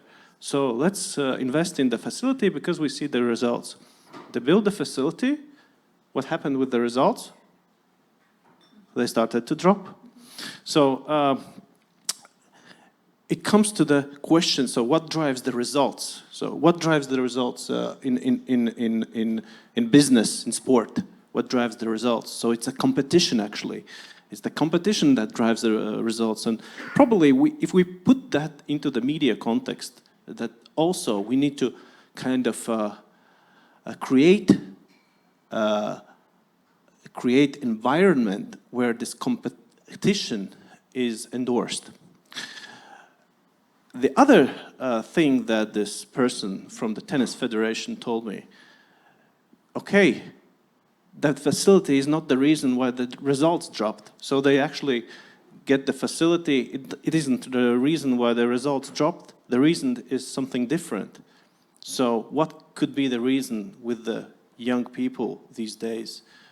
So you would argue probably there is a lot of distraction, they have a lot of gadgets, they can spend time somewhere else on the internet, everywhere, not on the tennis court. But that might not be the truth, otherwise we won't see the improvement in the whole sport in the tennis world. But the real reason is that the youngsters these days are a lot of over-supported. So they don't put their tennis bag, they don't put their racket in, the parents do this, they usually forget something. Sometimes previously they play with the one ball, now they have like 50 balls in the training session. So sometimes this is the over-supporting. And when I'm looking now at the Latvian support system, media support system, I can see a little bit that we are over-supporting the media. If I was a finance minister, I would look at the press delivery money, it's 9 million per year, and I'm looking at the support fund, which is only 4.4 million, so it's twice less. And I would say, we are spending the money on the infrastructure. We are actually not spending the money on the content. We are not creating environment for competition. We are actually spending the money for the driver, for the car, for the roads that will deliver this printed press edition to the local person. Of course, this is important, but in long term, this is not sustainable. So do we need the car, the driver, and the road? No, we actually need the person who is receiving the media product. We need to safeguard the democracy. So we need actually the person to get the content about their local issues. It doesn't matter anymore what the format is. So we don't need to support the format. We need to endorse the competition where the new formats are. So this is something that we are lacking probably in Latvia, and we are trying to change step by step, that we are endorsing these changes through the competition. One thing that is good that we changed 2 years ago, this is completely different now, but we, in the Media Fund, we had this new idea how to improve the quality of the regional journalism. Because you can sometimes argue people doesn't have maybe the proper education over there. They are working there from the Soviet times. They don't have the skills. They don't go to the seminars, to the conferences as the people in Riga or in the big media does. So we need to improve the quality of journalism over there. How to do that? Of course, we could train them, teach them, give the money maybe they will work better. But actually, our idea was collaboration. I think you mentioned that we need to collaborate more. So we thought we might collaborate regional media with the national media. And there's one good thing from that national media will probably look at the quality and do some editorial thing with the content, and that's how the quality will improve. And but the other thing is that the regional content will be seen on the national media as well. And they want to, the people in the local communities want to see themselves on the national level. So this we implemented as a change, and first year it was a failure, actually. It was a failure because the proposal from the project was from the national media. Regional media said that we feel like slaves for the national media. So we changed a little bit, adjusted, so that the regional media is the one who can actually propose the project. But still, the national media is the one who can do some editorial changes for the material. So there is some kind of a collaborative work going on. And now this new thing is already becoming a success. Okay, Andres, you want to respond, please? Yeah, just to continue from here, in one hand you spoke like Minister of Finance in Estonia, saying that the best pieces of most emotional pieces of art are created by starving artists. It's more money you give, the less art you will get. And when he asked about, okay, public service broadcasting, for example, gets only 43 million euros. What is a market share in share of viewing and audiences? The best in Estonia. When we're talking about trust in the media, public service media is highly trusted. We are not exactly on the same level overall in Finland, but among Estonian speakers, trust in public service broadcasting is around 83%. Among Russian speakers, it's less. So, less money, higher trust, better products. So, and that's Minister of Finance asking what you are running here. Talking about private media, 260,000 digital subscriptions. Why to support private media? They managed to do it. They are the world leaders in these terms. Who cares? They can handle it. Great challenging question. I don't know if anybody wants to continue here and list their insights why this is happening. I have some kind of sense that, but to answer that, we need to go into perhaps anthropological investigations, which is a kind of enough a challenge. Yes, David, прошу. Well, I think that the question in general is perfect. We continue to ask the same question, and we hear others asking this question. Andres is right when he says that, you know, the more you give to professional artists, the less you expect, because why should they work hard? But I think that the answer is somewhat rooted in our discussion. Distribution of funds is different in comparison to what it was some time ago. Let's have a look at what the main managers are. Our greatest companies look up Scandinavian companies, but the results so far are not very good, and the Minister of Finance is not really very happy about the results. I think that data analysis here is very important. Let's put a question this way. So, how much does media generate? So I am for the equal conditions for all players on our market, be it big, national or local players. So Andres has already mentioned there is no easy answer. It's not just redistribution. I think it is the policy issue as well, and this is the international policy too. What can media do? I think that media outlets should be more engaged in negotiations, facing big corporations and just bravely facing big media companies, Google or YouTube. Of course, they are among our local players too. You know, we have the article about license payments. that is linked to the content. I believe that if media outlets unite, and I know that these things are happening in Europe, very often it is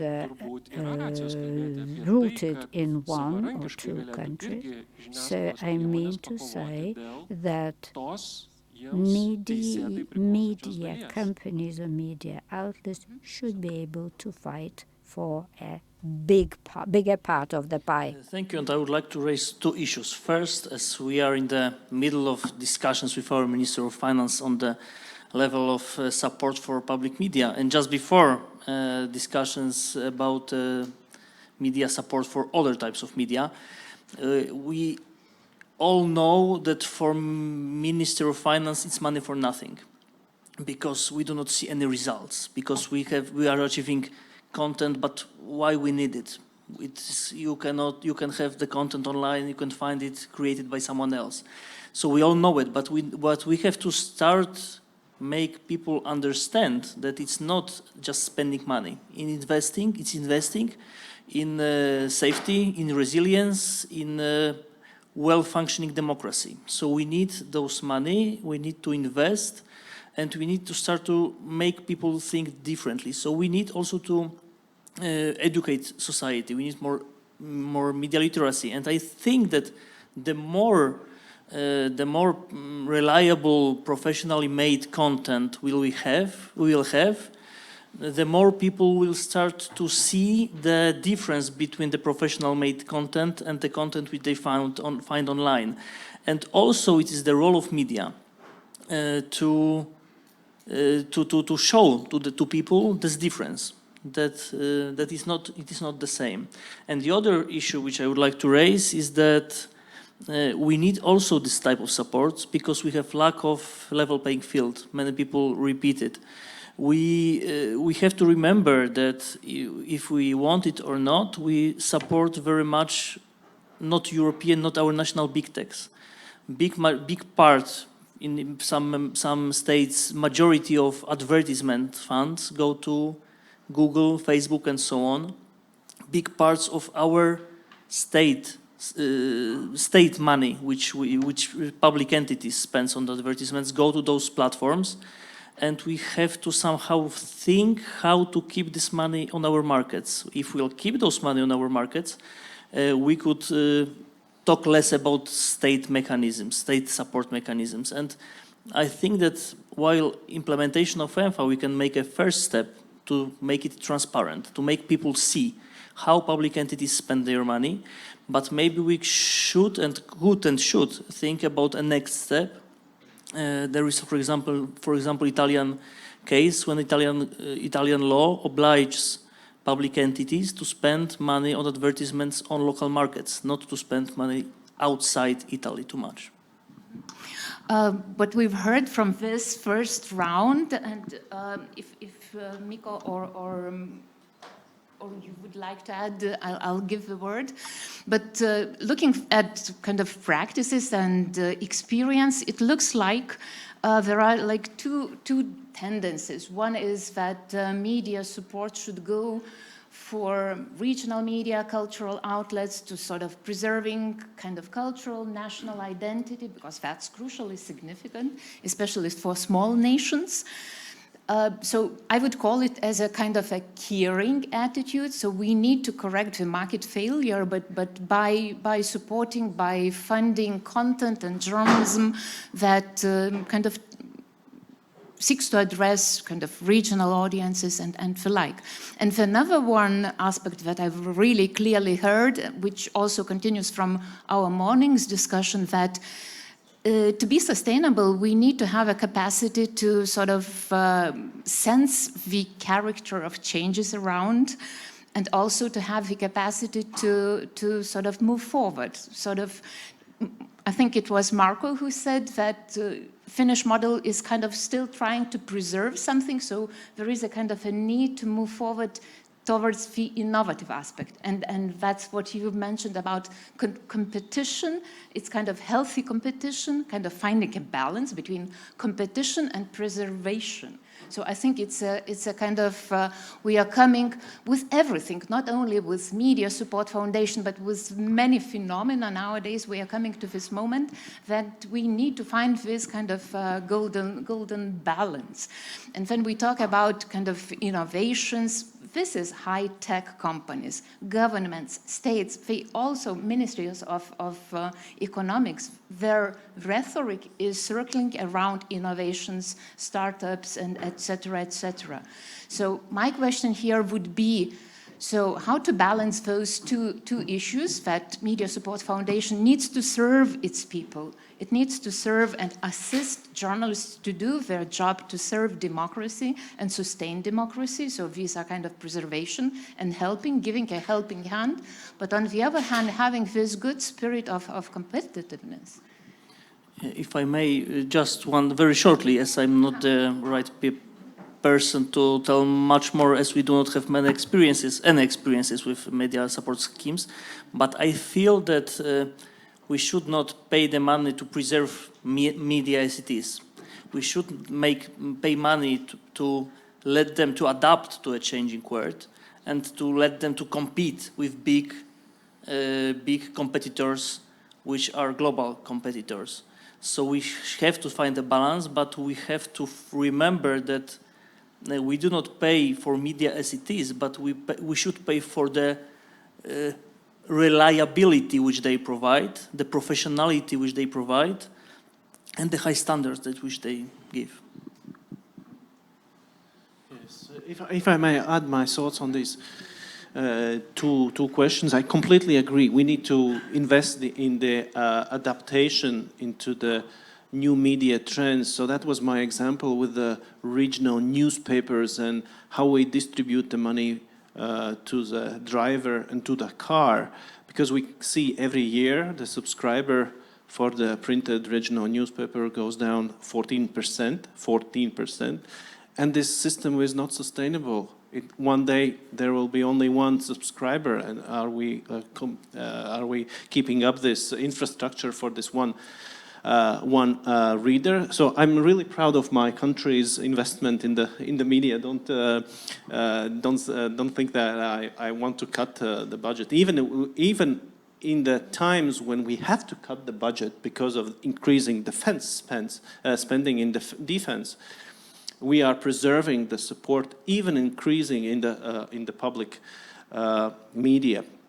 But on the other question about the competition, of course, we can think about the national media, and we could argue, should they receive any kind of support? Because, okay, they are really big, they have large audiences, they can adapt the content to the audience's need, and they can still sell some advertisement, maybe do some paywall, subscribers, and still preserve some kind of business model. Maybe they won't die the next day or the next 10 years without that support. But hey, on the other hand, they have large audiences. And what this audience will receive? Well, it probably will receive the content that is cheaply made, because the business model says that we need to increase the income and decrease the costs. But the government intervention in this is that the government can endorse these national media to do some kind of costly journalism that enables the trust in the media. Otherwise, they could look at this as the expenses that maybe we shouldn't do. So the government can endorse the quality journalism, investigative journalism, and reach large audiences. So that's why we need to invest both in the regional media to preserve and endorse the change, so they can adapt to the trends, and we need to invest also in the national media so they can do things that they won't do otherwise.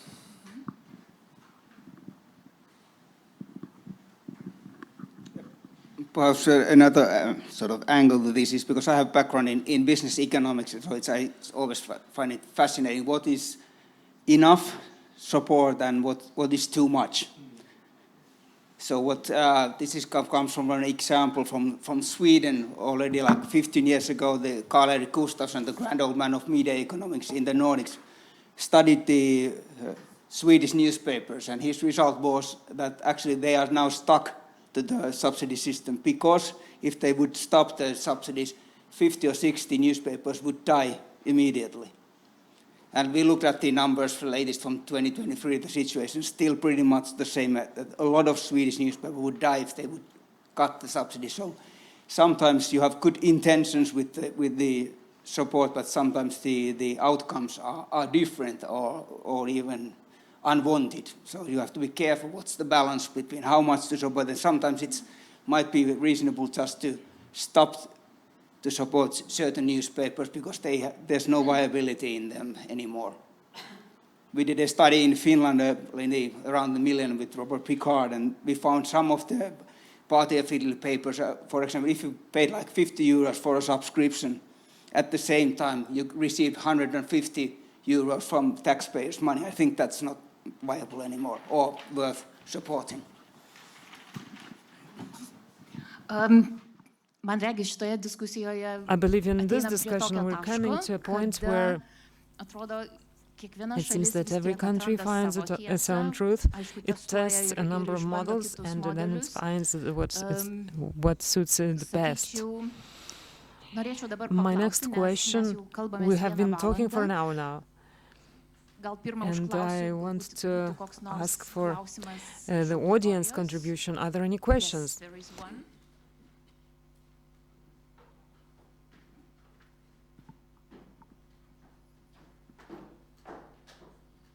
Good afternoon. I'm from Mažeikiai, local national newspaper and chair of the association locally. My first comparison is between is an acrobat walking on tightrope, and he lacks one element. A tightrope is the readers, the audience, and the brave person is an editorial office. They are trying to reach the same goal, but if you give them a stick, the opportunities for the editorial office or the person to walk the tightrope would increase hugely, and the stick would be this support. I have a question to Latvian representative. You were pessimistic about compensation for delivery of newspapers.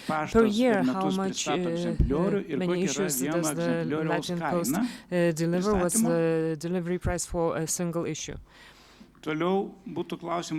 Next question to all the panel. Do you agree that what is the situation in your country? How is support distributed equally to everyone, or do you look at the money that profits that the editorial office receives? And do you look into that when you give public national support? Thank you. So I probably answer the first, and I will answer both questions. So regarding deliveries, so I said in my presentation it's around 9 million per year, and it's not only to deliver the regional press, it's also for the national press. It's also the tabloids. We are delivering everything. Of course, it's it costs less if you deliver in the city. It costs more if you deliver outside the city in the regions, because you have to drive more. And sometimes the calculation is that national press also contributes to, and the big cities contribute so that we can deliver the press also wider in the regional. I cannot say the exact numbers about each issue, each number of the newspaper, how much, but the proportion is that the government and the newspaper divide this cost among themselves. So the newspaper also pays something for this service. And my argument is not that we need to shut it down. My argument is we need to support this as long as we have alternative system that the people in the region would consume local content. So we need to enable different consumption for the quality content, regionally made quality content. It's of course probably the paywall, some kind of subscription online, combining printed and online version, and then switching to online version when people are adapted. This is not happening for, in my opinion, next 5 years. It's probably will happen in a long term, this change in how we consume the media. And afterwards, then the printed press will become a luxury instead of what we know it now. The second question was is it evenly distributed, the support? So we support the national and the regional media, but among the regional media, of course, there is distinction how much money they can get. So we are implementing the new capacity support, 300,000, if you remember my presentation, for the next year. And we have a formula. So we have a fixated, I can't remember, 10,000 euros, approximately 10,000 euros, plus the percentage of the net turnover of this newspaper. So there is equality, so everybody gets equal amount of these, around 10,000 per year. And there is this competition also that they need to have, if they are larger, if they have a net income, net turnover bigger, they receive more. Yes, so there is a little bit of both. In our case, the money we are sharing, actually the 1 million euros targeted for a Russian-speaking audience is shared based on open tender, actually. The companies are sending in the application, and then we have commission, 7 members evaluating. We have defined around 10 main categories, different kind of reach of audiences and so on, application. But the main question actually is that how will we measure the outcome? And the answer is we don't. We trust that everything which was promised actually will happen. And we have seen that web portals have promised that they will increase the number of followers, let's say, by 5%, and actually it didn't happen. And due to the Ukraine war starts, we saw the decline of subscribers. Should we punish? Should we ask money back because they didn't fulfill what they have promised? We definitely don't do it. And so it is very, very subjective how to value what is the real value on every euro putting in, what we will expect to have back. One example, it was many years ago with Minister of Finance, we had discussion about we should measure it, this input. And they had the one guy who did this methodology had the idea that it's very easy to say that what kind of programs are not needed in a public service programming. We will take the audience numbers, the reach, and the cost. And we will share and we will see what are the most costly programs, and we will leave this out. And we should focus on the programs which are most cost efficient. And when he did these calculations, surprisingly, he didn't talk about it much, because the most costly programs were news and children programs. And the most cost-efficient programs was made in Russia, taking YouTube videos from net. These are the most efficient programs. It doesn't cost anything, but it has got a quite sufficient audience. If we take children programs to reach children, especially nowadays, you need a huge amount of good ideas, investments, and so on. And the cost per every minute to reach children is in financial terms doesn't make sense. And this is our question: what makes sense? How to measure it? Aš turbūt praleidžiu, nes I will skip Alvydo because klausimas Alvydas' yra question aiškus is mūsų atveju. clear for us. Well, we don't have this general media support, so they are not the current valid criteria for the minority papers. They get little money, but it's a general tender for those. Okay, so we are kind of, we still have time, some 20-25 minutes, but I would like to kind of start the last, I don't know, 1 or 2 rounds. It depends how active we are and how much energy we have. But going back to the morning's discussion, again, to Professor Deimantas Jastramskis and your PowerPoint presentation, when you started discussing and presenting the idea of public service, and you identified 3 dimensions of public welfare.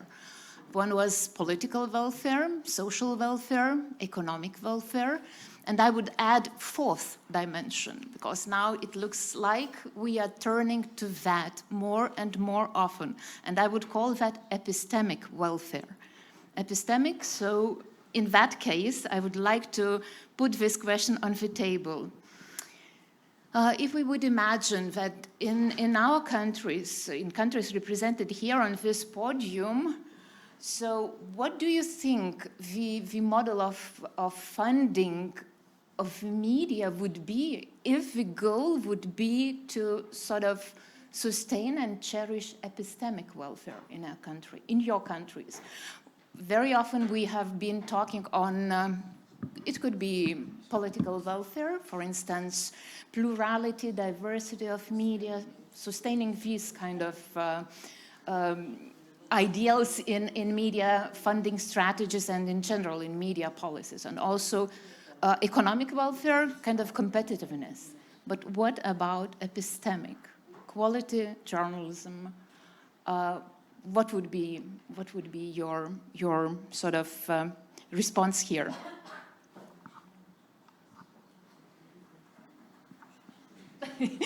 Too complex, too complicated?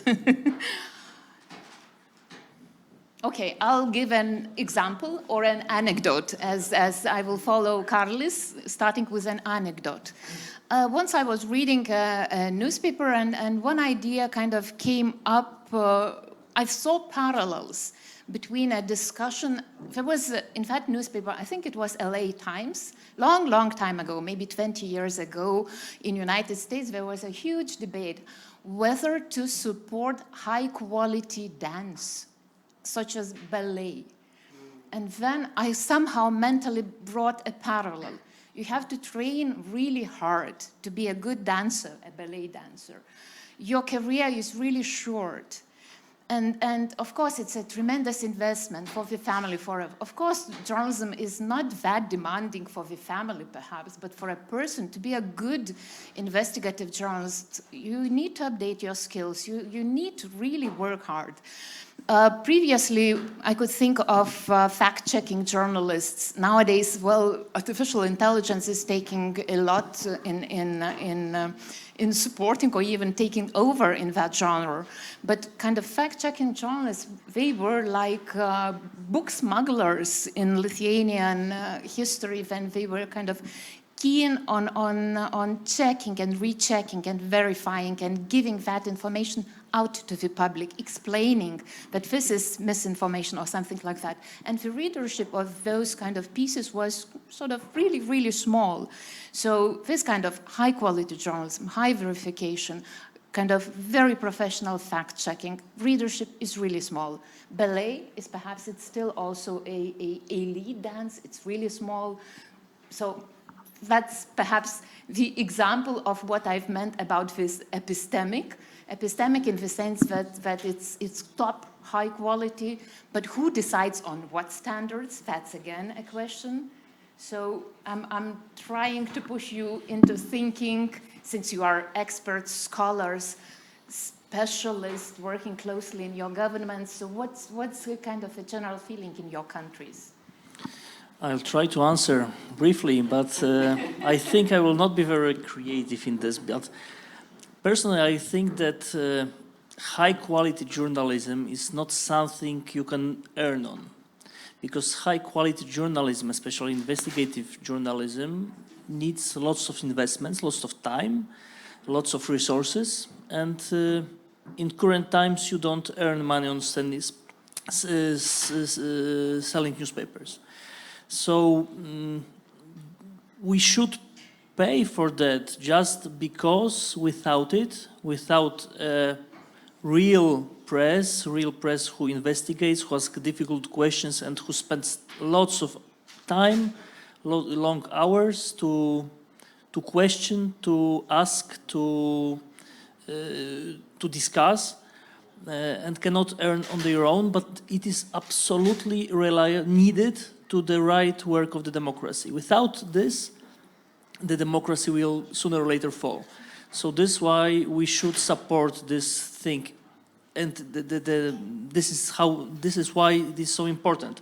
And who should define what are high standards? I think not we as states, because it's not states who could define how the proper journalistic work should do. We should somehow leave these decisions, leave this to journalists themselves, to their organizations, societies, and so on. And we have to somehow believe that they will be reliable also in this context. If you remember my presentation, the changes we are trying to implement for the next year's Media Support Fund is actually meant to promote quality journalism, so that the media companies with the projects compete more with each other. That's how we would try to raise the quality. And most points goes for the investigative journalism. If you do analytic, if you do constructive, you get less points than the investigative journalism. So that's how we promote this ballet. But about the ballet and the similarity with the high quality, dedicated journalism, I remember from my lectures in the university about media and communication that we don't need only the input. We need also the receiver. So we can invest so much money in the quality journalism, but what about the receiver? Do they need this actually? So my argument would be that actually sometimes the receiver himself could promote and raise the quality and endorse this quality journalism. So if there is demand, there will be some kind of supply as well. Of course, it is good that there is demand, there is the supply, and there is the support. But if there is one element is missing, then we are in trouble. Yeah, it's a really interesting question. It's how to answer it. First of all, we don't have a definition of a journalist in our Estonian legislation at all. So journalist as such in legal terms doesn't exist. So this is one question. When we are talking about journalism as such, it doesn't exist also. We don't have. We had media service providers, we have people who are dealing with journalistic information, whatever does it mean. So that's, again, it's not defined, so the confusion is huge. And one example, when we are, we are teaching journalism, and we hope that there will be journalists after graduations. And in admissions exams, several years, we have asked question, and yes, you're a young person and you would like to be a journalist as you're attending to this exam, and who you will be and what's the reason you are doing. In 5, 6, 7 years ago, it was, I would like to meet celebrities. This was not for all. We didn't take in these people who answered so, but it was quite, it happens quite many times. Then it have shifted that I would like to be a sport journalist and more professional, and even let's say I would like to be a very good journalist on fashion, for example. And not too many are saying that really I would like to be investigative journalism. If this is answer is, but what are you investigating? Where are you focusing? Is it foreign policy? Is it criminals, some kind of? Is it economical crimes? Or what are you investigating? But if you go to the big media houses, you can see the different departments doing with different things. And in our case, this understanding that who these journalists are, these must be very universal. Unfortunately, if I go into the big media house to the local one, there is 1 or 2 or 3 editors who should cover everything: sports, fashion, local politics, international relations, everything. And how to maintain this quality is a challenge. Half of Estonian journalists working in publications actually don't have higher education on journalism. And quite big part of really good journalists never studied journalism, but they are coming from different professions and they are jumping over, making shift from some specific areas, and they are expert on these. So, conclusion, what I would like to say is that this is this kind of palette, you see, everything must be included actually there. And it will be not possible for us, meaning policymakers, to measure it. This is audience who will make this measurement. We don't have this, how many kilos or what color you will be. This is audience. So do you really engage with the audience to touch issues which are important for the audience? If journalism manages to do so, then it's good journalism. Okay, thank you. David. That's an interesting matter indeed. When I heard your parallel with a ballet dancer, I had a new idea again. So when we think about our Lithuanian model, clearly, back in the establishment of our media support fund and deciding on the stakeholders, we decided that we are the only country to have 3 stakeholders. We decided to reinforce that model and ensure professionalism, to ensure high standards. So we have an association of ethics, of public service, which is in charge of ensuring that professional ethics is adhered to.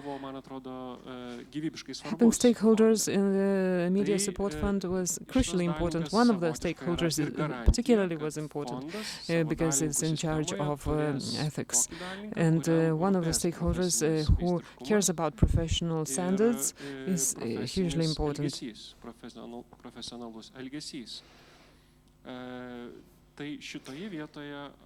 I believe that we do have a safeguard in this place. But compared to Estonia, even if we do have in our country a definition of a journalist, and even if it does have words including professional behavior and professional collection of information, fact-checking and professional distribution of information. We still have to deconstruct what professional means, and I believe that a professional is someone who adheres to ethical norms, but in journalism some standards are important, some nuance is important, and even ethical norms never cover these aspects, such as journalistic experiment, when you pretend to be another person in order to get a result for the public benefit, for the protection of public good. So it's a complex matter, and I have a single answer. If a ballet dancer becomes worse with time, investigative journalist improves in his capacity and efficiency over time. I think this is right to believe so. Well, as a graduate from the business school, I don't think I'm the right person to talk about the quality of journalism, but what can I say that at least in Finland, when we have this COVID-19 support for journalism, Marko and myself were both sitting in the group of experts, that one of the criteria to be eligible to apply for the support was that you had to follow be committed to the ethical codes for journalists. And I think that's one of the, when you have this sign with your media, you can at least to some extent that it's done in good way, and you can complain if there are mistakes and they have to correct their mistakes. I think that's what I can say as a user of media, not as a journalist expert.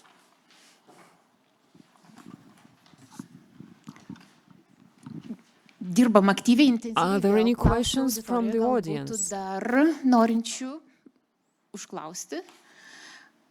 Jeigu nėra, If not, and I don't see any, then I give the last question. No, my last question comes. Can you give one or two most urgent criteria that would encourage in your countries, like facilitate or give a drive to a change, something, a move?